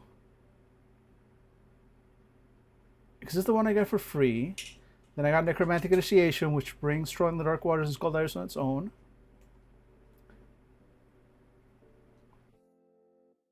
Oh yeah, and then I get 4 more, right? So 1, 2, 3. No. Wait. One of these is not free. No, I have too many. I definitely have too many. One of these has to go. Fuck. Well, I guess it's gonna be Corpse Commanding Attitude for now. No, actually, no. You know what? Get rid of Corpse Questioning. I do not ask questions of corpses. I command them. All right, there we go. So Sagacity Excellency is free, right? And then I have a pick of 4 charms. The first pick is going to be my Necromantic Initiation, which gives me Trawling the Dark Waters as my spell and Skull Diarist as my shaping ritual. And then the other 3 skills, the 3 charms, Corpse Commanding Attitude, Life Mocking Assembly, and then because I am a Moon Shadow, I picked up the monster skill, Curse of the Dead. Yes? Yes. Okay, I think we did the charms. It only took us 2 days. Not bad.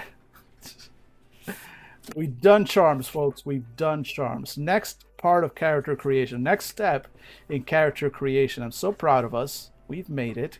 Step 4, charms. Look at this. We survived step 4. I'm so proud of us.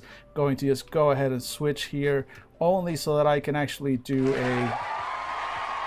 because we survived doing charms. And now I'm going to take us back to actually, no, let's leave us an overhead for a moment. Let's see what we've got here. So let's see. Step 5 is merits. Now we're doing merits. Step 5, merits. Your character did not spend their life in a void. They had exploits, impressed people, and maybe found an ancient relic in their pre-campaign adventure and career. These are represented by merits. Merits are primary, secondary, and tertiary.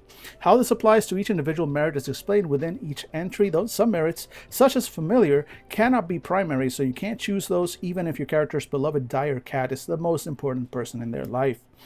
The table as a group chooses which of the following setups best suits their campaign. 1 primary, 1 secondary, and 1 tertiary. 2 secondaries, 1 tertiary, or 2 secondaries and 2 tertiaries. I think I'll just go with the basic 1 primary, 1 secondary, 1 tertiary. All right, and then storytellers may also decide any suitable combination of merits for her chronicle, or if the table agrees, allow players to pick a merit suite that suits their individual characters. Primary merits are important in defining to your character. A character with resources as a primary has decided to be the world's richest woman, while a character with artifact primary has an iconic weapon people recognize before its wielder. Secondary merits add interesting texture. A character with context second has worked hard to make connections, but it's not her defining feature. Tertiary merits are either minor advantages or aspects of the character's life she has yet to develop. For example, a character with tertiary backing is just starting out in that organization. Okay, I get that. So you don't need a merit for that. There's a little side box here. Essence. Essence has a pretty short merit list. That's because Exalted are awesome all by themselves. Want your character to have great stamina? Take Fortitude 4 and purchase Physique Charms. Want them to speak 1,000 languages? That's the embassy skill. Want them to be a beastman or extraordinarily tall? Don't need a merit for that. Cool. Get it. Got it. Cool. Alright, so whenever a merit can assist with a non-combat role, add 2 dice for tertiary, 3 for secondary, and 4 for primary. These do not count towards the dice limit. Merits enjoy the sanctity of merits. Yeah, we love the sanctity of merits in this house.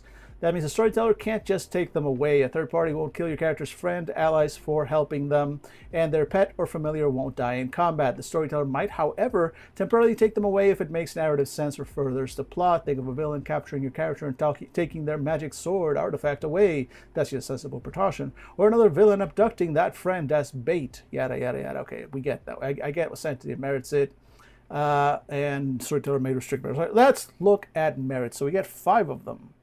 Right, that's what we said. Yes, oh no, sorry, we get 3 of them. 1 primary, 1 secondary, 1 tertiary. So let's look at what we've got. So we've got allies, artifact, backing, standing in an organization, command. There's a command of a militant group, whether they're actual soldiers or sells cultists. Grants you a battle group, which has its own combat functions. Cool, cool, cool. Let's see. Contacts. Familiar, which cannot be primary, sadly. Can you have a... No, it's an animal companion. Familiars are animal companions. I was like, can I have a zombie as a familiar? But apparently not. Okay, so followers cannot be primary. Hearthstone cannot be tertiary. Creation teams with ley lines rich with essence, fiery volcanoes, moonlit glades, dark graveyards are all places where this power may come to surface. Hearthstones arise from domains and manses and share their geomantic aspect. There are 5 elemental aspects, as well as solar, lunar, sidereal, and abyssal aspects. The domain is natural wellspring. You design the domain of a man's, taking this merit, also provides Hearthstone jewelry of your choice, or as a man's owner to benefit from the Hearthstone. Yada, yada, yada. Okay, influence, resources. All right, let's give this a little bit of thought because we got to pick 3. So as our primary merit,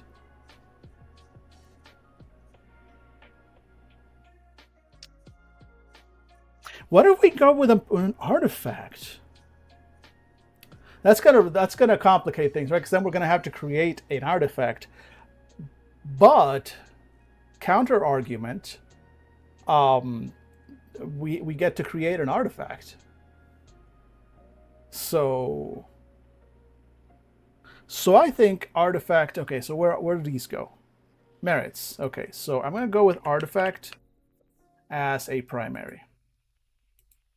Right, I'm gonna have a powerful. I want to do this. Let's create a powerful necromantic artifact. We'll look at that part of the rules. Fuck it. We're having fun here. I want to have fun with this game. Right, so let's create a powerful necromantic artifact. We're going to be getting to that. But for now, we just know that this is what we want. We're going to have a powerful necromantic artifact for our Necro Daddy. Okay, and then as a secondary and tertiary. So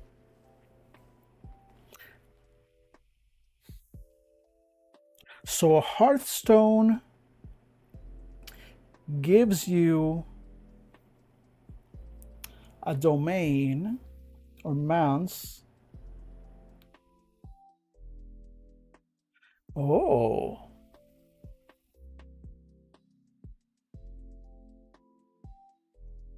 Okay.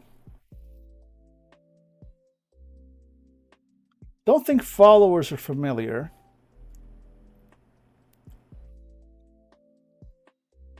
And I think I'm going to take resources as a tertiary. I have some money coming in because I'm buying corpses, and it's good to have some money for influence and stuff. So I'm going to have resources as my tertiary.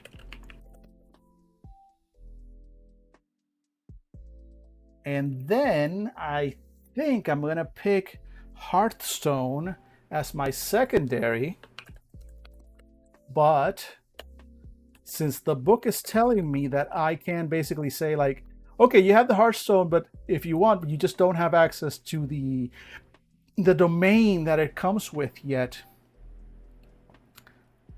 I want to say this is what my character is, what I'm going to do with my character. Again, it's not like I'm ever going to get to play this guy. I'm never going to get to play Bob, sadly. But here's Bob's story, right? He was a solar, an eclipse solar that,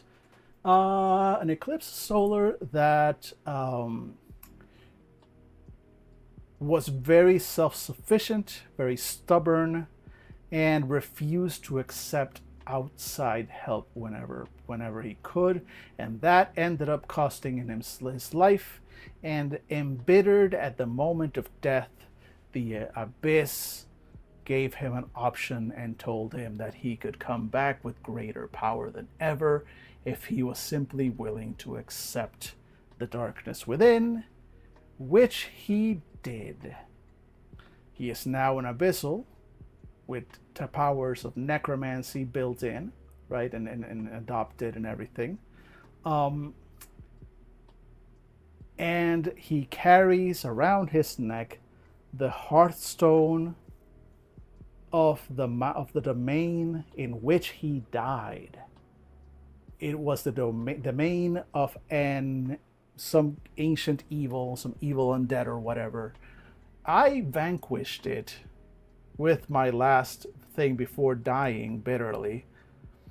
When I came back, I was not there. I do not know where the manse is. It has left. It is no longer there.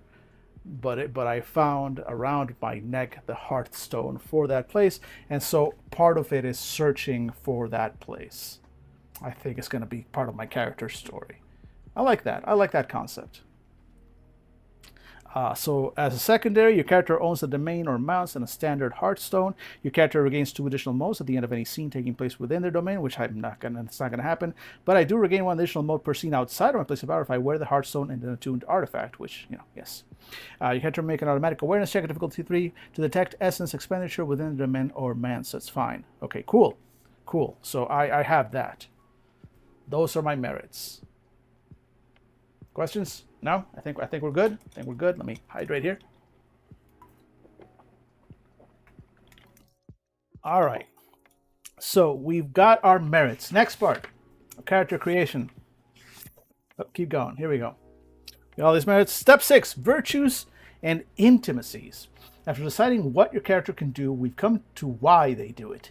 What do they believe in, fight for, and if it comes to that, die for? Discuss your ideas with the table, but the table doesn't talk back, it's just a table. Having 2 characters with opposing intimacies in a group, say I never kill versus I do what it takes, can be a source of excellent drama, or it can tear the group apart. Talk things through to make sure it's the former. Okay, so virtues. Exalted Essence uses 7 virtues: ambition, compassion, courage, discipline, justice, loyalty, and wonder. And chapter 4, page 128, discusses them in detail. Choose one to be your character's major virtue and another to be their minor virtue. A wide-eyed explorer may have wonder as their major virtue and courage as their minor, while a martial artist defending the weak has justice as their major and discipline as their minor. Don't be afraid to subvert the type. Maybe a wide-eyed explorer wants to be brave, but in actuality they're not, or the defender works for fame more than actual justice, making ambition rather than justice. Okay, so I'm going to take as my primary. So where do I go? Where do I put those? Virtues and intimate. Okay, my major virtue is going to be ambition. My minor virtue is going to be either courage or I think it's going to be discipline. Yeah. There we go. So we got those 2. Next. Oh, I should have been doing the. There we go. So you can see major virtue and minor virtue right there. Discipline would track with your forward. Exactly. That's what I was thinking. Exactly what I was thinking. Okay, so with that in mind, if you choose ambition, you must choose. Oh, here we go. You must choose a specific thing that drives your character, such as ambition, drive the guild from Nexus, or ambition, rule over the deserts of the south. Choose loyalty. You must choose a leader or institution. Okay, so it's gonna be ambition. Yeah, I guess I do need a concrete because right now it's mostly just become powerful, right? But let's get something more concrete in mind. So ambition. Here we go. Here we go. Reclaim homestead. So the place, the mons, the domain to which I own the Hearthstone, which was originally in which there was a powerful undead that I fought and killed in my previous life and killed me. That place was actually mine first. That place was actually my ancestral family home, and the undead that I killed and killed me in turn was an ancestor. And I am now trying to get my home back, and I will pay any price because fuck you, mine. All right, cool. Intimacies. An intimacy is a belief is a belief or relationship essential to your character. You choose one major and two minor intimacies. There's no pre-written list. A major intimacy greatly influences what your character does and how they behave. A minor intimacy also influences your character, but it's not the defining factor in their decision making. All intimacies must be influenced by one of your character's virtues, though either virtue can be tied to any intimacy. You can find out how intimacies affect gameplay on page 130. Use an I sentence to check if a belief works for your character. I never kill. Does that sound like something they'd say or think? If so, that qualifies as a good major intimacy. If you are with the major intimacy, I try not to kill is better. Relationships are about attachment, which needn't be to a person, nor do relationships need to be positive.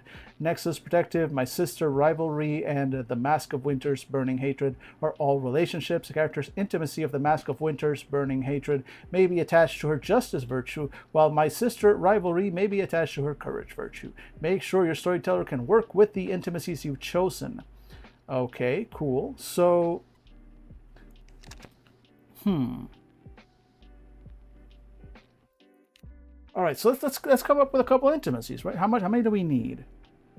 So we need a major, one major, and two minor intimacies. Okay, so let's see. What would be a major intimacy, a major connection? Because we established that we beat that undead, right? The one that took over our mounts. We established that we beat that one. So a major intimacy of like hatred for that undead is not really valid anymore. So maybe, okay, let's do major intimacy. And where do we write those? Virtues and intimacy, I guess here as well. Okay, so major intimacy. Boop. And it's going to be here we go. The Abyssal family.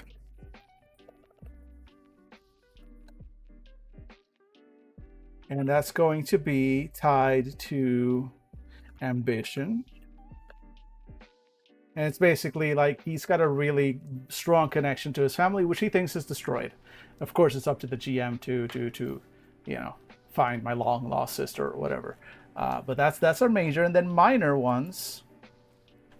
Minor is going to be our artifact, which we're gonna. Okay, so it's going to be the artifact. We'll change the name on that one later. Yeah, I really am invested in this Abyssal family plot. I really am. I'm just putting all my eggs in that one basket. The artifact is going to be a minor intimacy, and and then if we were doing some kind of group, right? If I was actually doing this with a group, then I would probably have some kind of intimacy with some other. Have you raised your less favored family members to fight for you? Ooh. Did I pick up? Did I have both? No, I didn't pick up. Yeah, I did pick up course commanding attitude. So yeah, why not? I should probably, if it's not a merit though, but if it was, I would have picked it up. Um, but yeah, no, I like that idea. Maybe I've got a personal corpse, right? That's like my cousin that it fights for me. So I like that. I think we'll do something with that in the end. Um, so let's see. So that last intimacy is going to be, yeah, my cousin. That's a minor intimacy. Don't destroy that corpse. Very unhappy. But so the artifact should be discipline, and my cousin is gonna be, um, I guess it has to be tied to a virtue, so it's gonna be ambition again. Actually, no, I think it'll be discipline. Yeah, that makes a little bit more sense to me, I think. Okay, cool. We're almost done, folks. We're almost done. Then next part is gonna be the Great Curse, all exalted. So we have to pick. Oh, we have to pick one of the manifestations of the Great Curse. So that was on page 87, 89, 88, 87. Here we go. Okay, abyssals. So we got the two main conditions, right, which are down. Where's the Great Curse? Advantages, health, minor virtue. I thought it was. Oh, here we go. The Great Curse, right in smack in the middle of the page. All right. So our Great Curse, I think, maybe Undying Order, maybe Lure of the Tomb, Macabre Fast. Oh, all of these are great. All of these are actually really good. You know what? I'm going to take a moment to read through these while you all enjoy these ads. It's that time. I'm looking at the clock. It comes by so quickly. It's 30 minutes between each ad break, and yet they go by so quickly.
I lied. I didn't read shit. I should have. But I just kind of stood there. Just kind of. This is what happens. I'm gonna. When we go to break, right? When I go like, thank you so much, and yeah, we'll be right back, and I hit the button, and we'll be right back, and then then the ads happen. You think I'm going around doing things and whatever? No. What's happening for that minute, 30 seconds, is kind of just.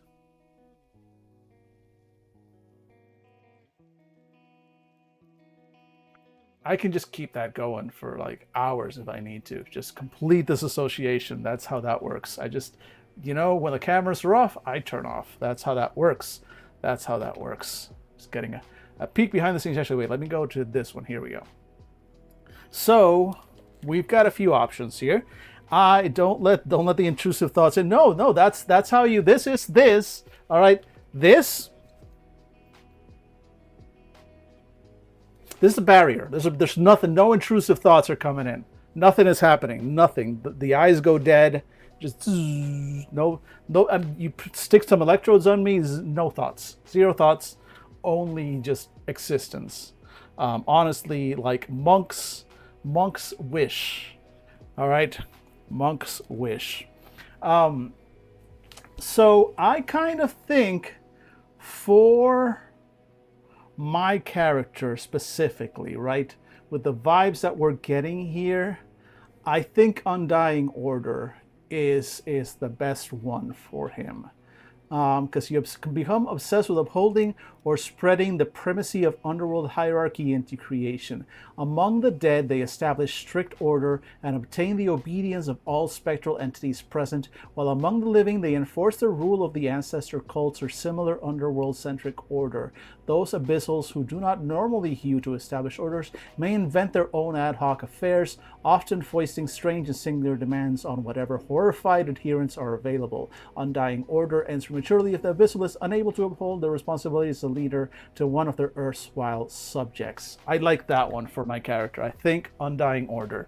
I think the no thoughts thing is something learned from Esme. Yes, yes, she has taught me many things, and that is definitely one of them. Esme and I are able. She can sit on the I can sit on the couch, and Esme can just lay on top of me, and we both just we're gone. We're gone for hours. It is the best feeling in the world. Highly recommend you get your own cat and do the same. I am going. Okay, so cool. So we're taking Undying Order. We're sticking with Undying Order. So that's gonna go here. Undying. Oh, wait. Got that hole. Undying Order. Why can't I never type when I'm on stream? God damn it. And this is page 88. Okay, so we chosen our Great Curse. We did that. Back to character generation, right? Stunt. We're back. Yay! It works on this screen. It works on this screen. See? Thank you for spending the points. All right, let's see here. Character creation. Here we go. Okay. So we did that. We did our. Oh, here we go. Intimacies. We did the Great Curse. Okay, step 7, finishing touches. I know. There's the 2 facets from the Great Curse, but it's not a choice, right? They just come with them. So we can always add that in later to the character sheet. Finishing touches. Okay, so essence. While starting Exalted, I have essence 1 with a pool of 5 motes. Okay, so I have 5 motes. 1, 2, 3, 4, and 5 motes. Cool. Check page 108 on advanced templates of your. Okay, we're not starting at higher essence. We're starting at essence 1. Health. Your Exalt starts with 7 health levels, 2-0, plus any gain from Oxbody Technique. You can find more. Okay, so we're just 7 health levels. So 2 zeros, 2 1s.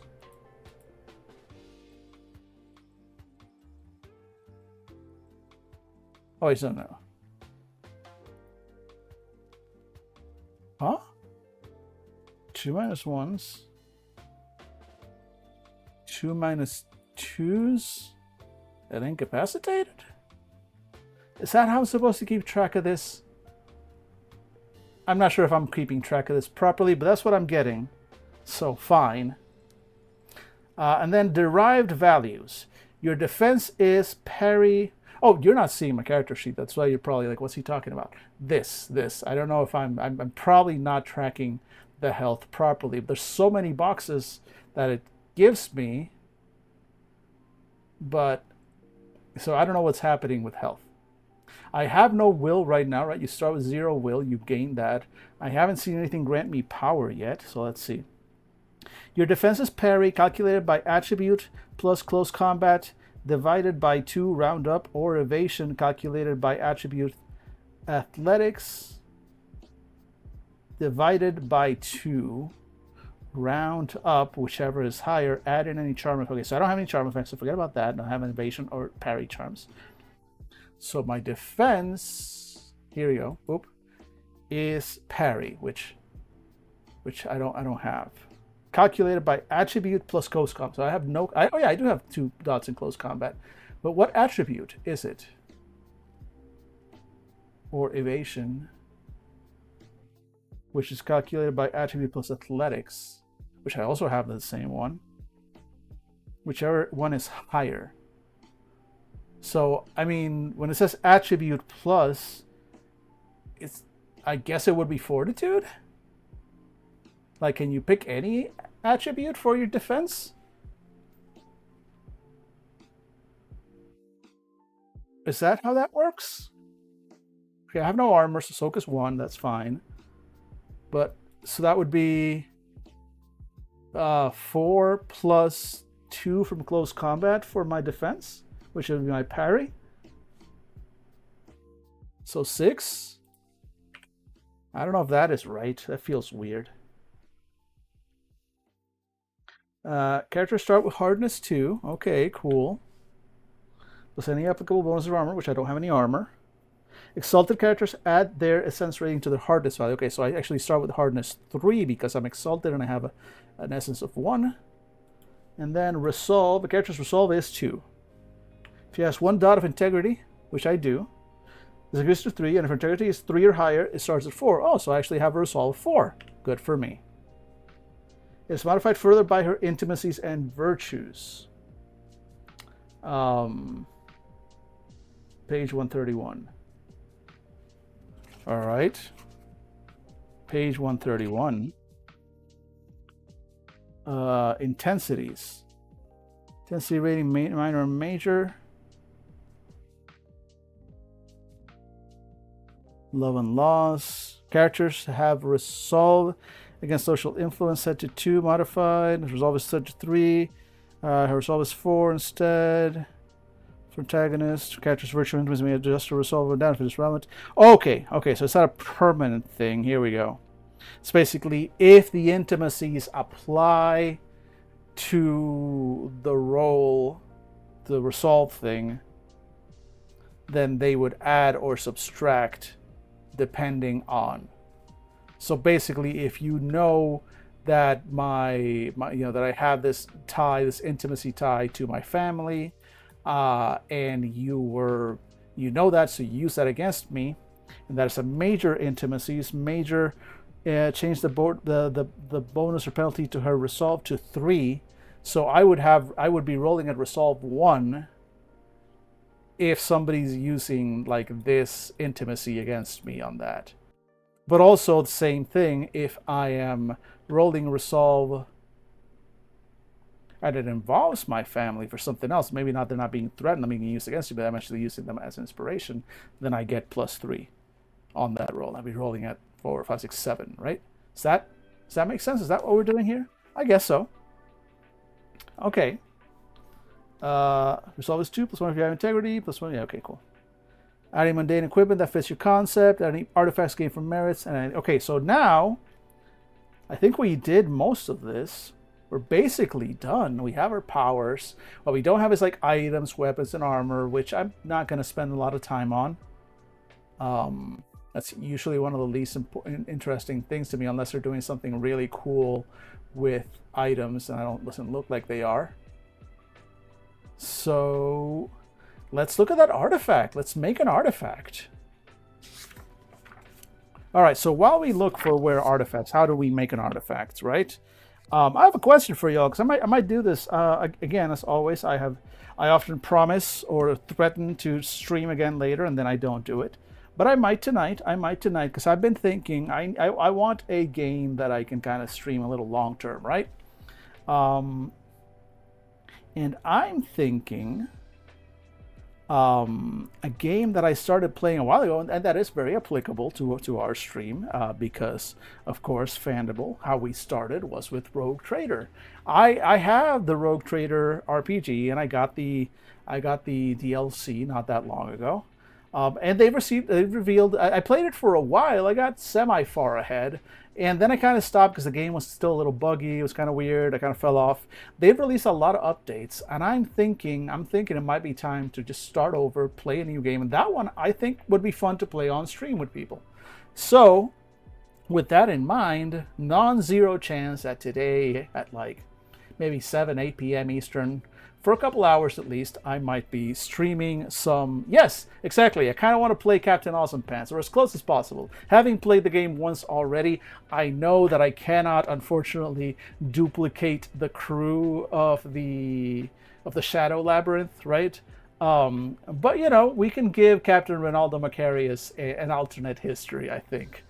So I think it's time to make Captain Ronaldo Macarius and play a little bit of Rogue Trader.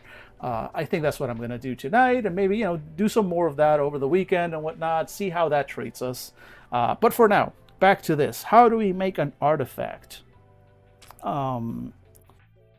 Let's see here. These are all the charms.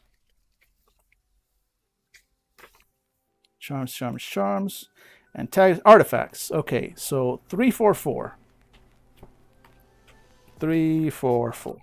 Let's go. 333.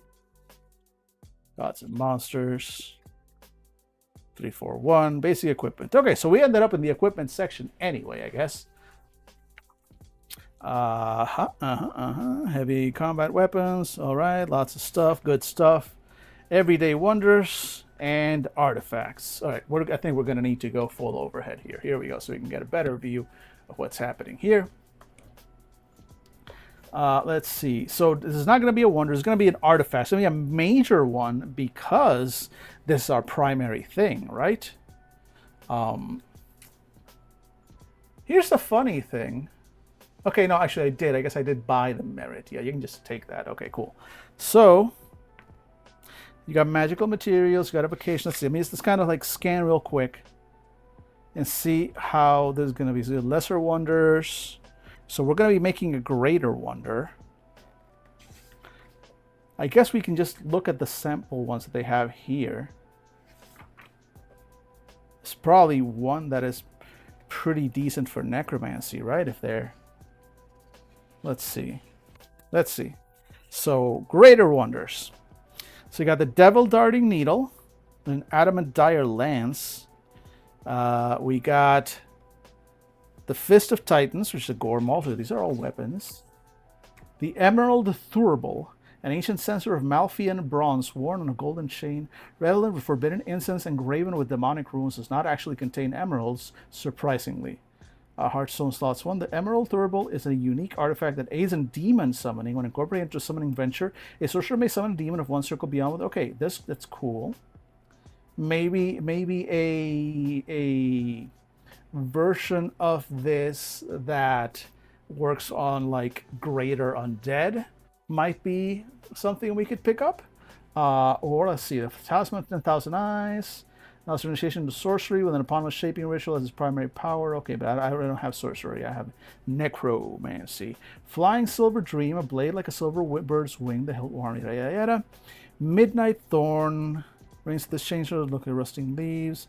Spirit of the Empress. Or a Calcum Hunting Hawk. No. Shining Ice Mirror. No. Volcano Cutter, massive weighty blade. Mantle of the First Sorcerer. Ooh. A simple and worn gray cloak of red silk, bearing the shadow silhouette of a feminine form and threaded with hair-thin designs of our Calcumin red jade. Remember, the actual cloak of Bridget, Mother of Sorcery, the mantle of the First Sorcerer, bears her legacy nonetheless. It's one of the most powerful sorcerers. Okay, I'm not gonna just tell you to give me one of the most powerful sorcery artifacts in existence. That's a bit too much, I think. But I think a version of the Emerald Thurible, like maybe the what's a good not jade, is there a different Emerald Thurible? Can we think of a gemstone that's a good match for the Obsidian Thurible? Maybe I think that could work. The Obsidian Thurible, ancient censer of, underworld bronze or whatever, worn on a golden chain, redolent with, has a slot for a Hearthstone, so that's useful. Aids in demon summoning, so basically would allow me to summon a demon of one circle beyond of what my initiation allows. So summon a ghost beyond what my initiation allows and filled with the appropriate herbs and incense gathered from the underworld itself, reduces all obstacles in the summoning venture by a level of difficulty. All right, so okay, here we go. Let's build that into our character story. Let's say the Emerald Thurible. So even though it's technically not going to give me any day-to-day powers, and maybe I would talk to the GM and say, hey, can we, because a lot of these major things have a, some additional abilities and whatnot. So maybe when I'm wearing the Thurible or when there is incense burning on it, it gives me some additional day-to-day power. But its main thing is that if used in the domain for which I have that Heartstone, which I'm trying to find, right, oops, like the whole the Heartstone thing here, right? If I'm here, if I find the place, if I'm my domain, then I can use that unique Obsidian Thurible to specifically give me the power boost that I would need to summon the ghost of my ancestor.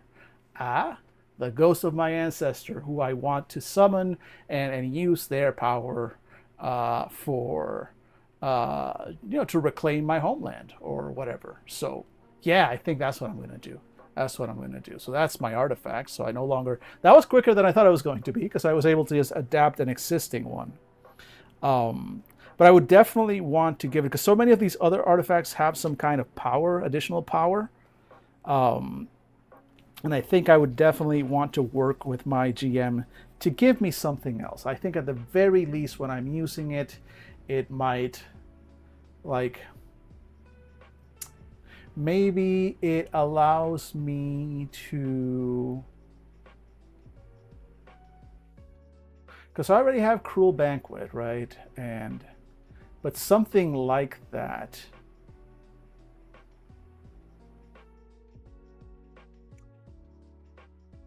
Like I wanted to somehow. Okay, here we go. Maybe it can be used as a tool in necromantic rituals.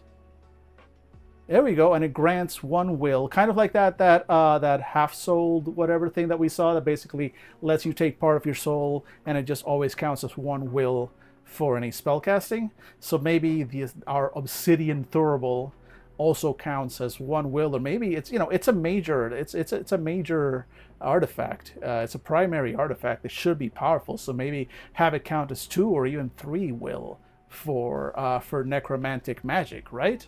I think would be a good additional effect, mainly because the main effect of it allowing it, we're kind of limited. Like the original is supposed to allow you to summon all kinds of demons that you're not ready for, right? The original Emerald Thurible. In this case, since I am limiting it to just specifically to be used to summon this one powerful ghost that is related, that is part of the Bissell family, then cool, but then that makes it useless for the rest of the game. So at that point, I would say, okay, no, give me something more. And as a major artifact, I think having it count as 2 or maybe even 3 will for necromantic rituals, a major necromantic artifact, I think sounds fair. But chat, tell me if I'm wrong. Tell me if I'm overreaching. But I kind of like the concept of my. I'm just gonna write it there. My inventory, the Obsidian Thurible, page 348. Substitute my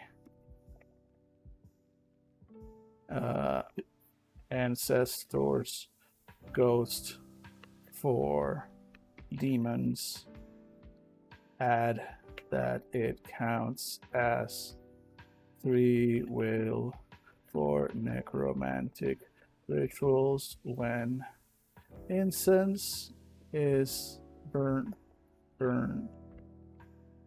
This instance is burned in it as part of ritual. Boom. There we go. I like that. That works. That is our artifact. That is our artifact. It's fairly powerful, pretty simple. It fits with the character's backstory. It makes sense why it's so important to him. Yeah, I think that's it. We've made a character. I guess I would have to like fill out some goals. Counts as 3 will for all except the summon inherent to the artifact. Yeah, exactly. Exactly. I like that.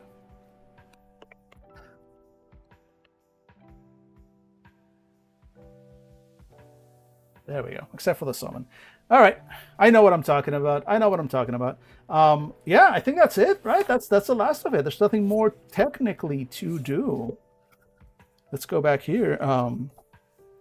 Let's see. Right?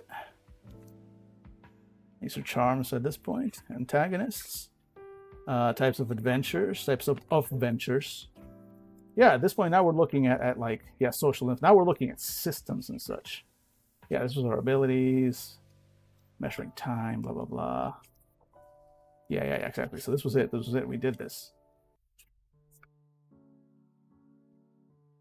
Charms.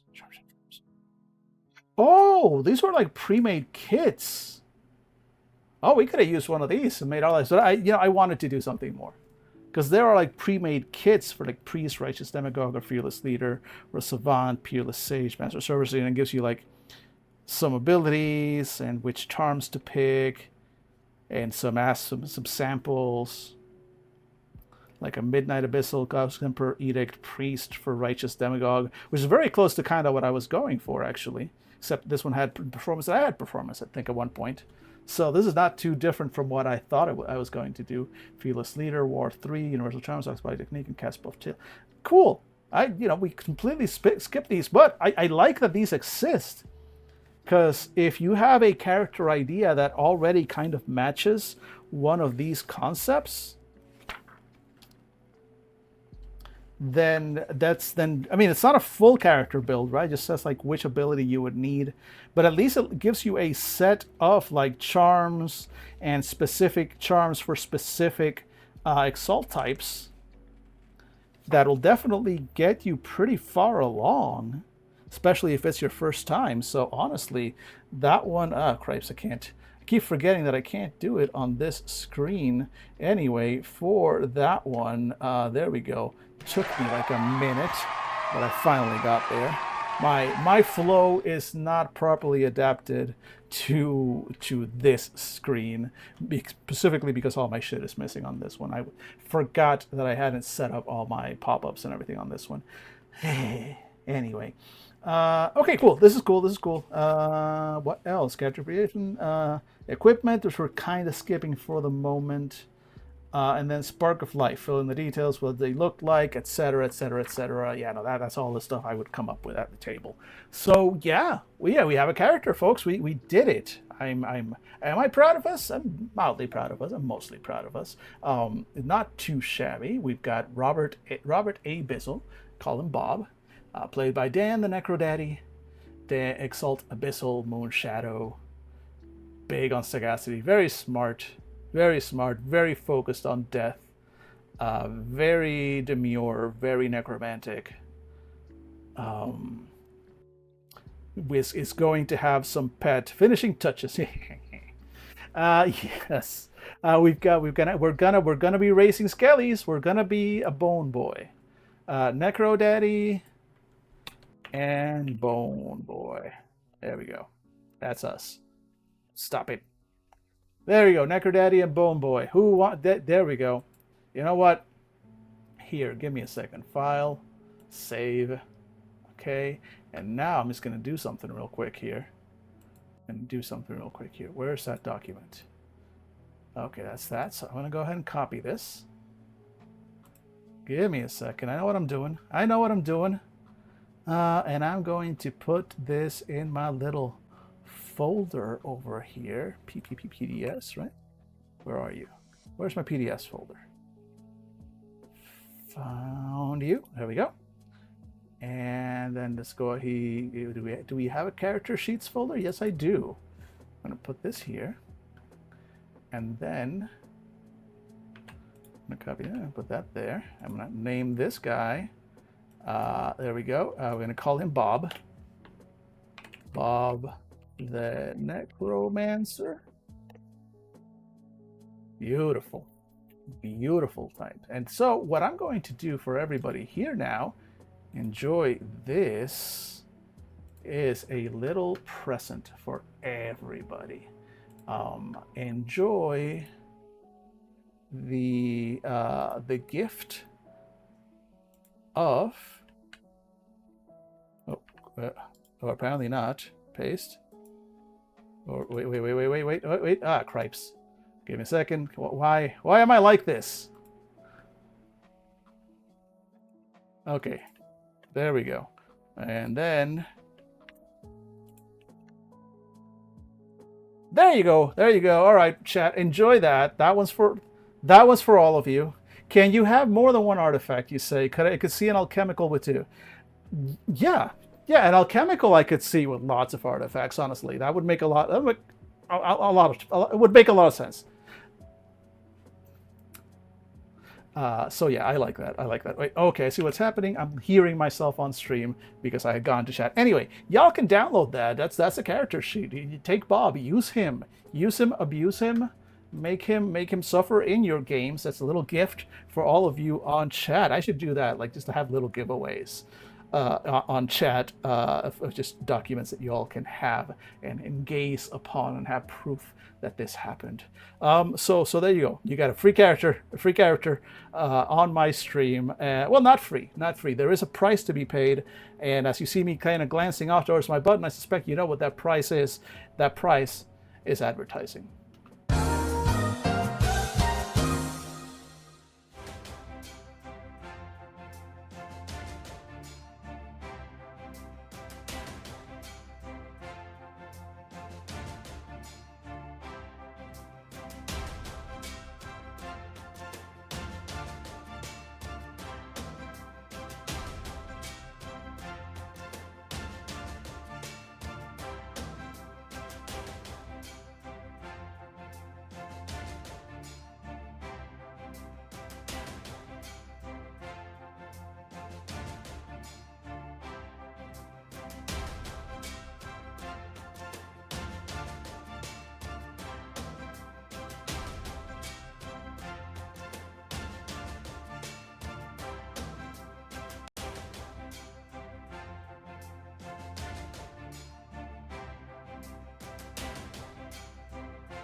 All right, we're back. We did it. We made a character, and we are not at the end of the stream. We're getting close to the end of the stream, right? We're on the last half hour before I usually call it a night.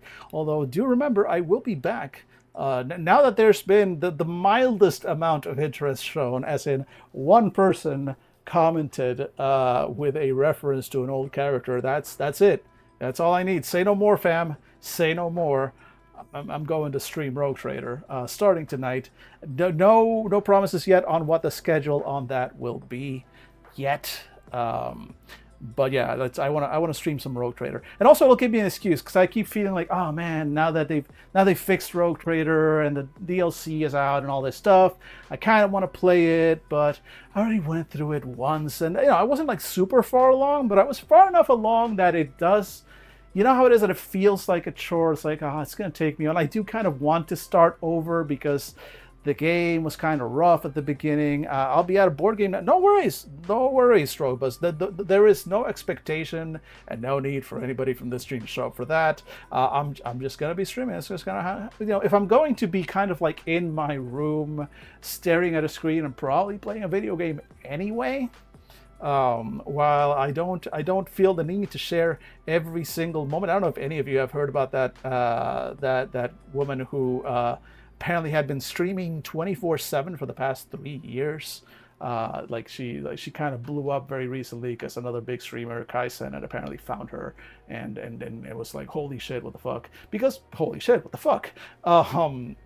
So I'm not quite at that level, and I don't think I ever will be, nor really would anyone be interested in a 24/7 feed of my life, which is terrifying. It's actually like she says, like, no, yeah, she's got a camera on her while she sleeps. She even needs to shower on camera. Yeah, I mean, of course, if blocking view of things to keep within content guidelines, but apparently she doesn't do that anymore.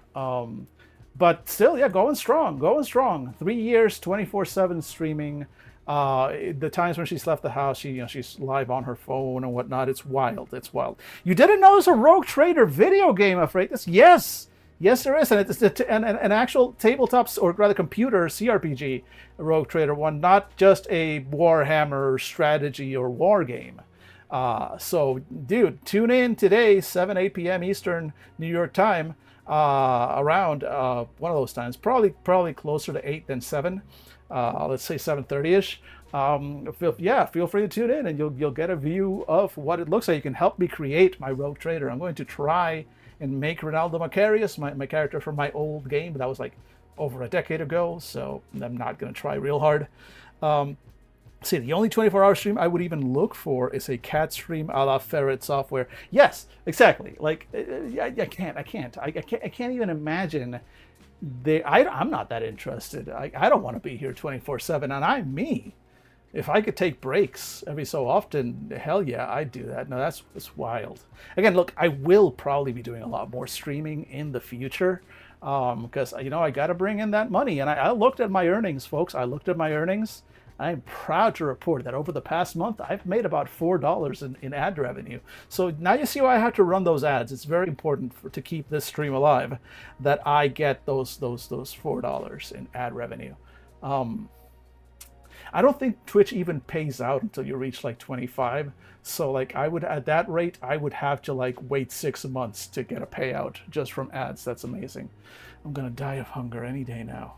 There's been a deluge of Warhammer 40k video games lately, and it seems they have all been pretty good. Yeah, there have been. I mean, I don't know if I would say, well, they probably are. Some of them are just not my bag. Like, I'm actually not a big, like, strategy and combat fan. Like, I'm sorry, StarCraft and its ilk, and Warcraft and its ilk, and all that stuff. There's a reason I don't play the Warhammer actual tabletop role-playing game, besides just not in any way, shape, or form having the budget to actually buy minis or the talent to paint them, or the budget to buy painted ones. Anyway, point is, just tactical combat games are not usually my thing. I'm more of a role play game rather than RTS game guy. But that said, there's also like FPSs, like there's the Space Marine 2, I think, which came out recently and is pretty well beloved.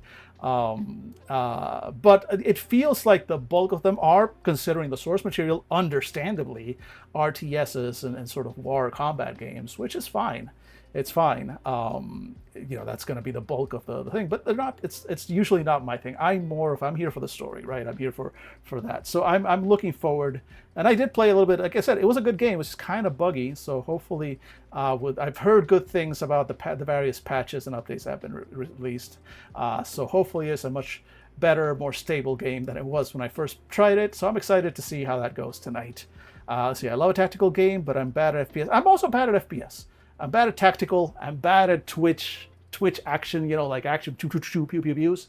Like, the closest thing Yeah, no, like it's either find the difference games like the observation duty games, or the one that we were playing last week, which I thought I honestly I want to play more of that one too. Maybe tomorrow's Friday, so maybe tomorrow, like tomorrow. By the way, fuck it, we're done. We made a character. Are we gonna come back to Exalted Essence? Probably. I want to definitely. I want to take a look at the stuff we've missed and look at some of the system stuff, etc. So we'll do that next week. I'm excited for that. But honestly, creating a character is a pretty great way to get like we had to go through the book back and forth, and we learned things just through creating a character, honestly, that we probably wouldn't have gotten to if we just kept going straight to the book. So this was a good use of our time, I believe, right? But for tomorrow, when I'm just going to switch back now to just a talking head mode. For tomorrow, where normally we would do game creation, and we'll work on my game.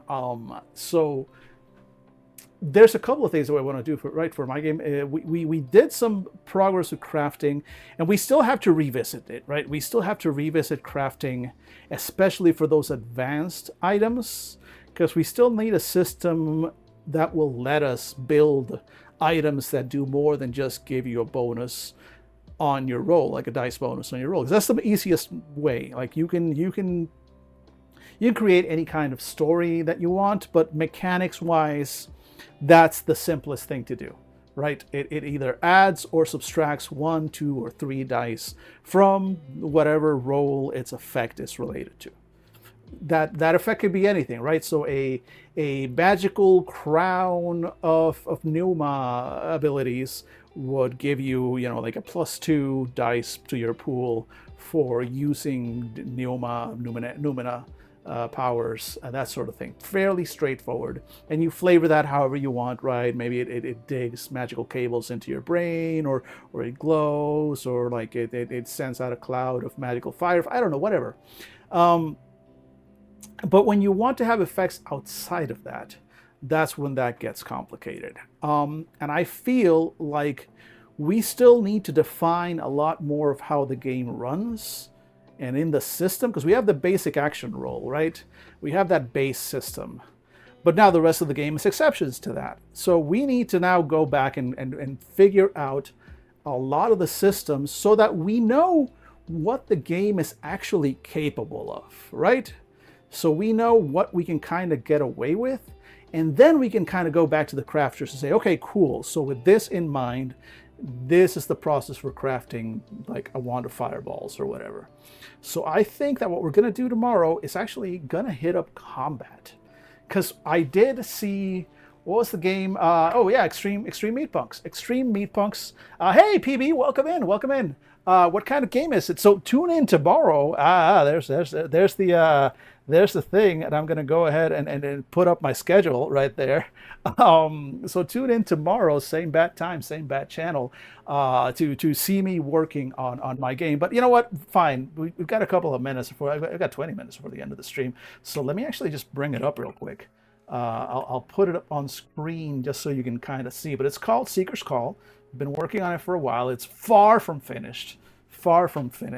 Let me go to the screen with the overhead, and let me see if I can just set up Obsidian here. There we go. That's not the thing that I want. This is a completely different thing. Here we go. Crafter. Okay, so it's called Seeker's Call.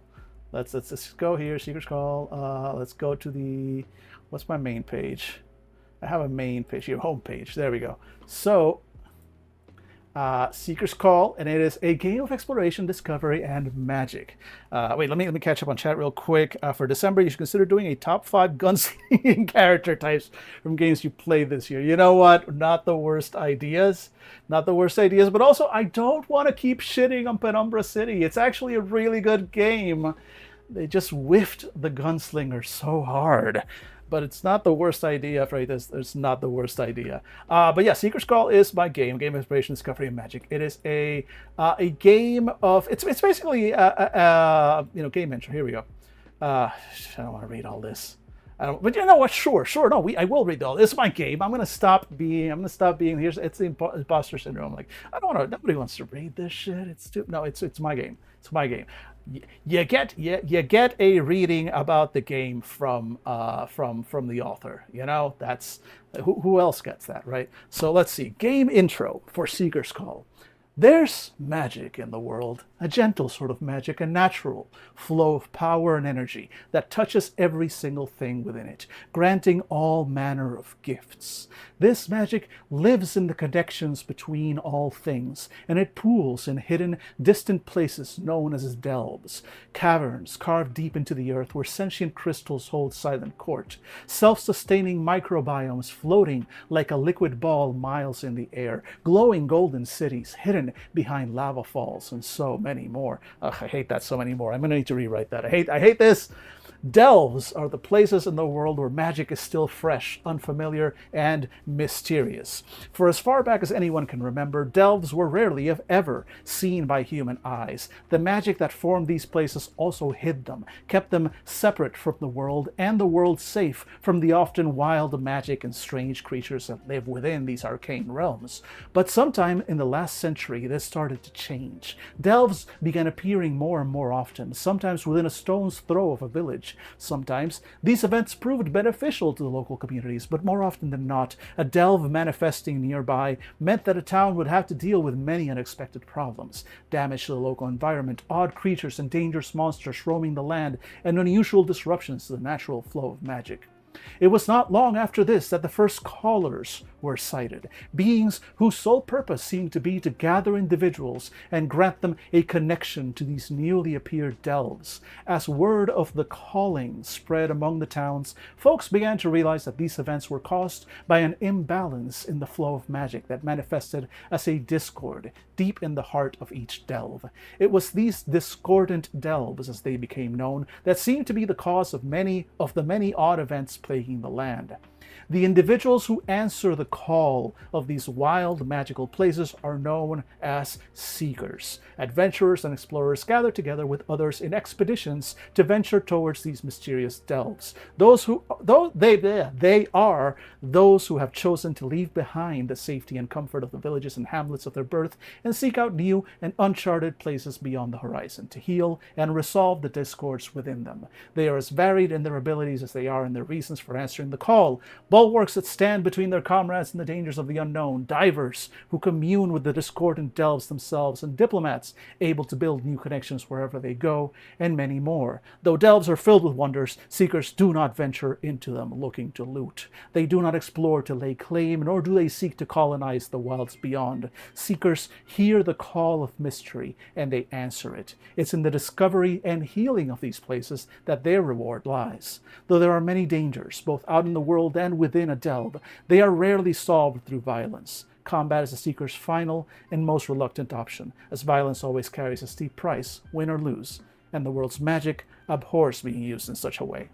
So there you go. That's the game. I'm glad you like it. Glad you like it. If you didn't read it, I was going to screenshot it and read it myself. Oh, good. Okay. So I'm glad you enjoy the concept. That's the concept. I've had that concept running in my head, and it's also a spin-off of another game which I made a while ago. Which that one is finished. It's not a. It's barely a game. It's called Hometown Magic, and it was a game designed that you were basically playing young kids discovering this gift, this capital G gift within this world. In this world, think in anime terms like My Hero Academia, right, where everybody has a quirk, a superpower of some kind. So it's a little bit like that. It's a little bit inspired where everybody has a gift, just a small magical power or something that you're kind of born with and you discover.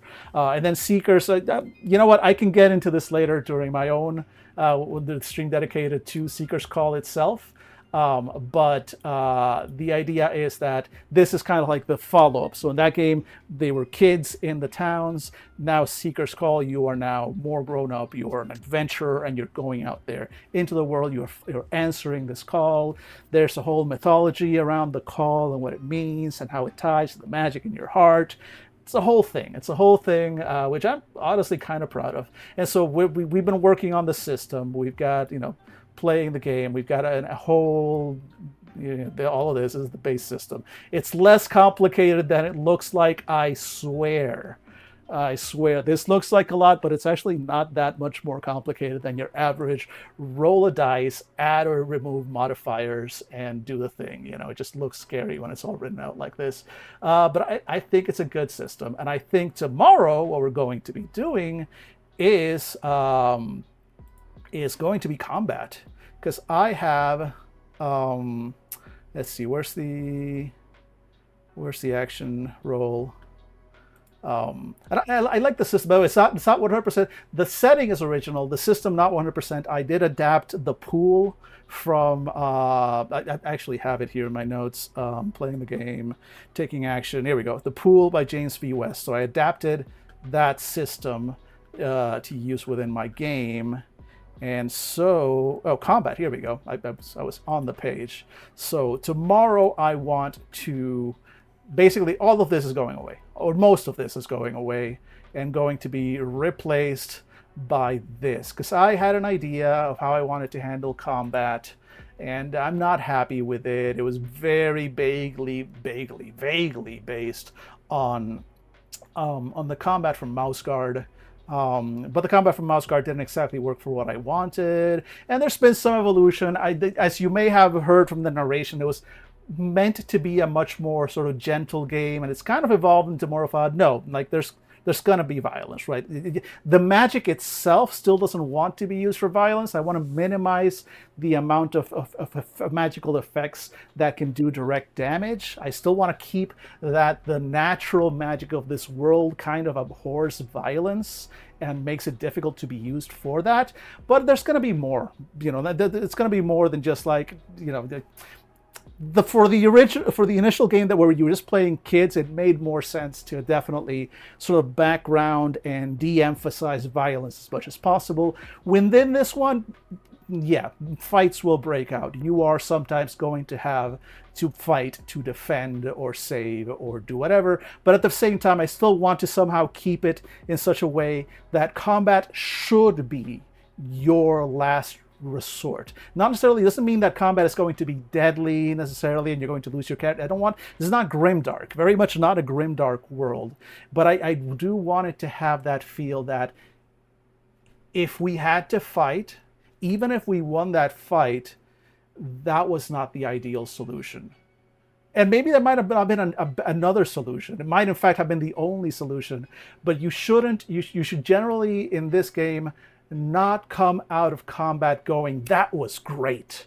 Like any fight, you should not, generally speaking, and I need to give this some thought, because there are reasons, like if you're punching a Nazi, then yeah, celebrate, right? I'm not going to, sometimes Nazis just need to be punched. But at the same time, okay, so exactly.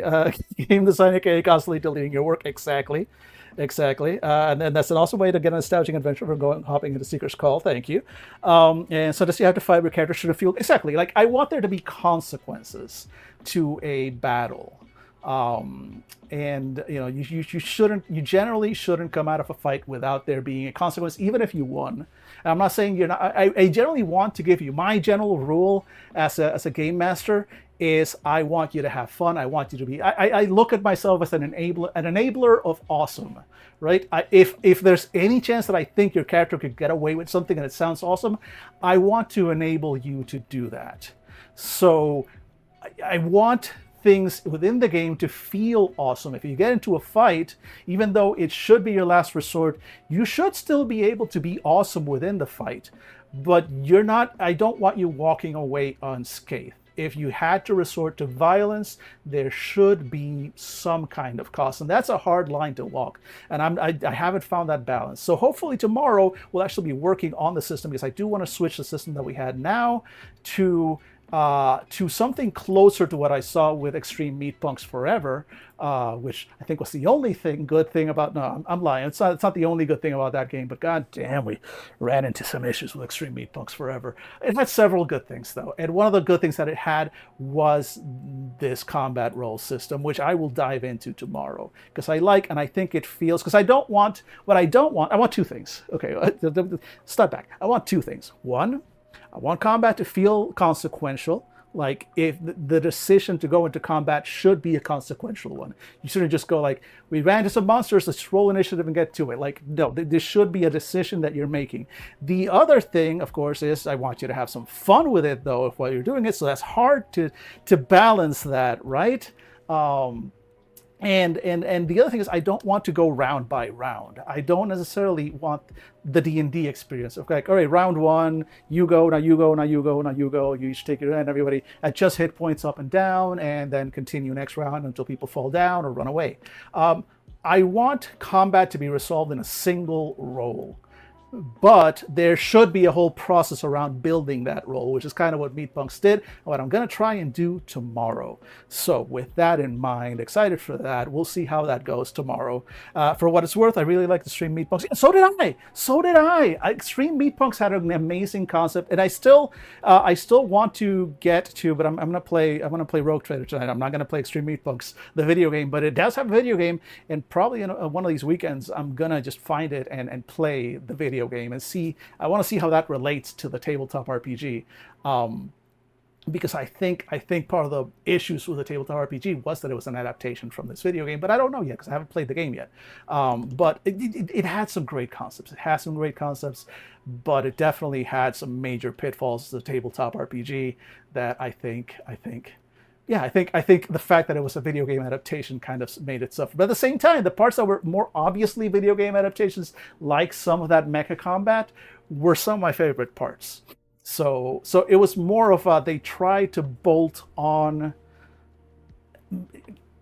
again, grain of salt, sack of salt over the shoulders. I have not seen the game.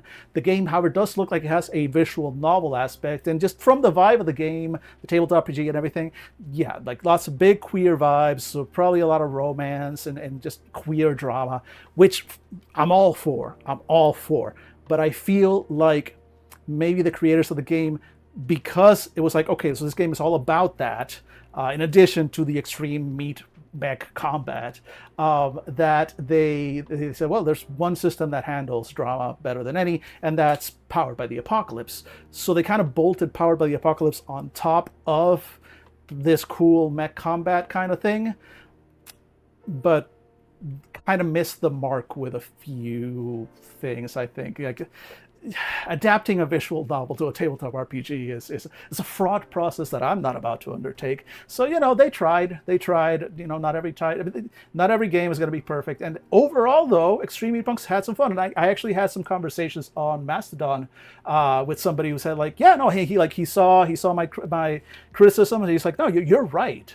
But at the same time, it's like, oh, you didn't say you're right, but like they saw my points, but also like, yeah, but also I played it and I have had a lot of fun. Like my group had a lot of fun, but also like, yeah, because their group came in with the right attitude for that game. They didn't care so much about the system anyway, and they really just used this as an excuse for playing the kind of story that the game wants to do and just ignored where the system was funky, because the system was kind of funky at times. So, even games that I run into issues with system-wise can still be fun games, especially for the right audience, right? And that's, I think, what we're seeing with Extreme Meatpunks. But again, it was a great idea. There's a reason I picked it up. I backed the Kickstarter and backed the hardcover copy, right? Because I loved the concept of it.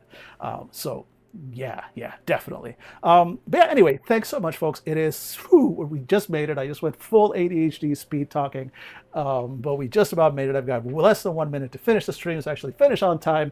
Tonight, emergency or surprise stream. Again, probably, let's say 8 p.m. Eastern. If I start earlier, excellent. But let's say 8 p.m. Eastern, we will start our playthrough of Rogue Trader with the Void Shadows DLC and all that. So I hope those of you who are available and around can hang out tonight for a couple hours. And if not, that's great. I'll be back tomorrow again as well for 2 p.m. Eastern to actually work on my game this time. Because again, I dish it out. Can I take it? Can I work out in public with my own game, my own rules? And people can go like, Dan, that's a stupid rule. Why did you do that? And then I cry on camera. Where else can you get that kind of entertainment? Only on Twitch, on the Uncivilized Dan channel. Thanks so much for hanging out, folks. Have a good evening, morning, or whatever time zone you're at. And I'll be back in a couple hours to play some video games. So looking forward to that. Fare thee well.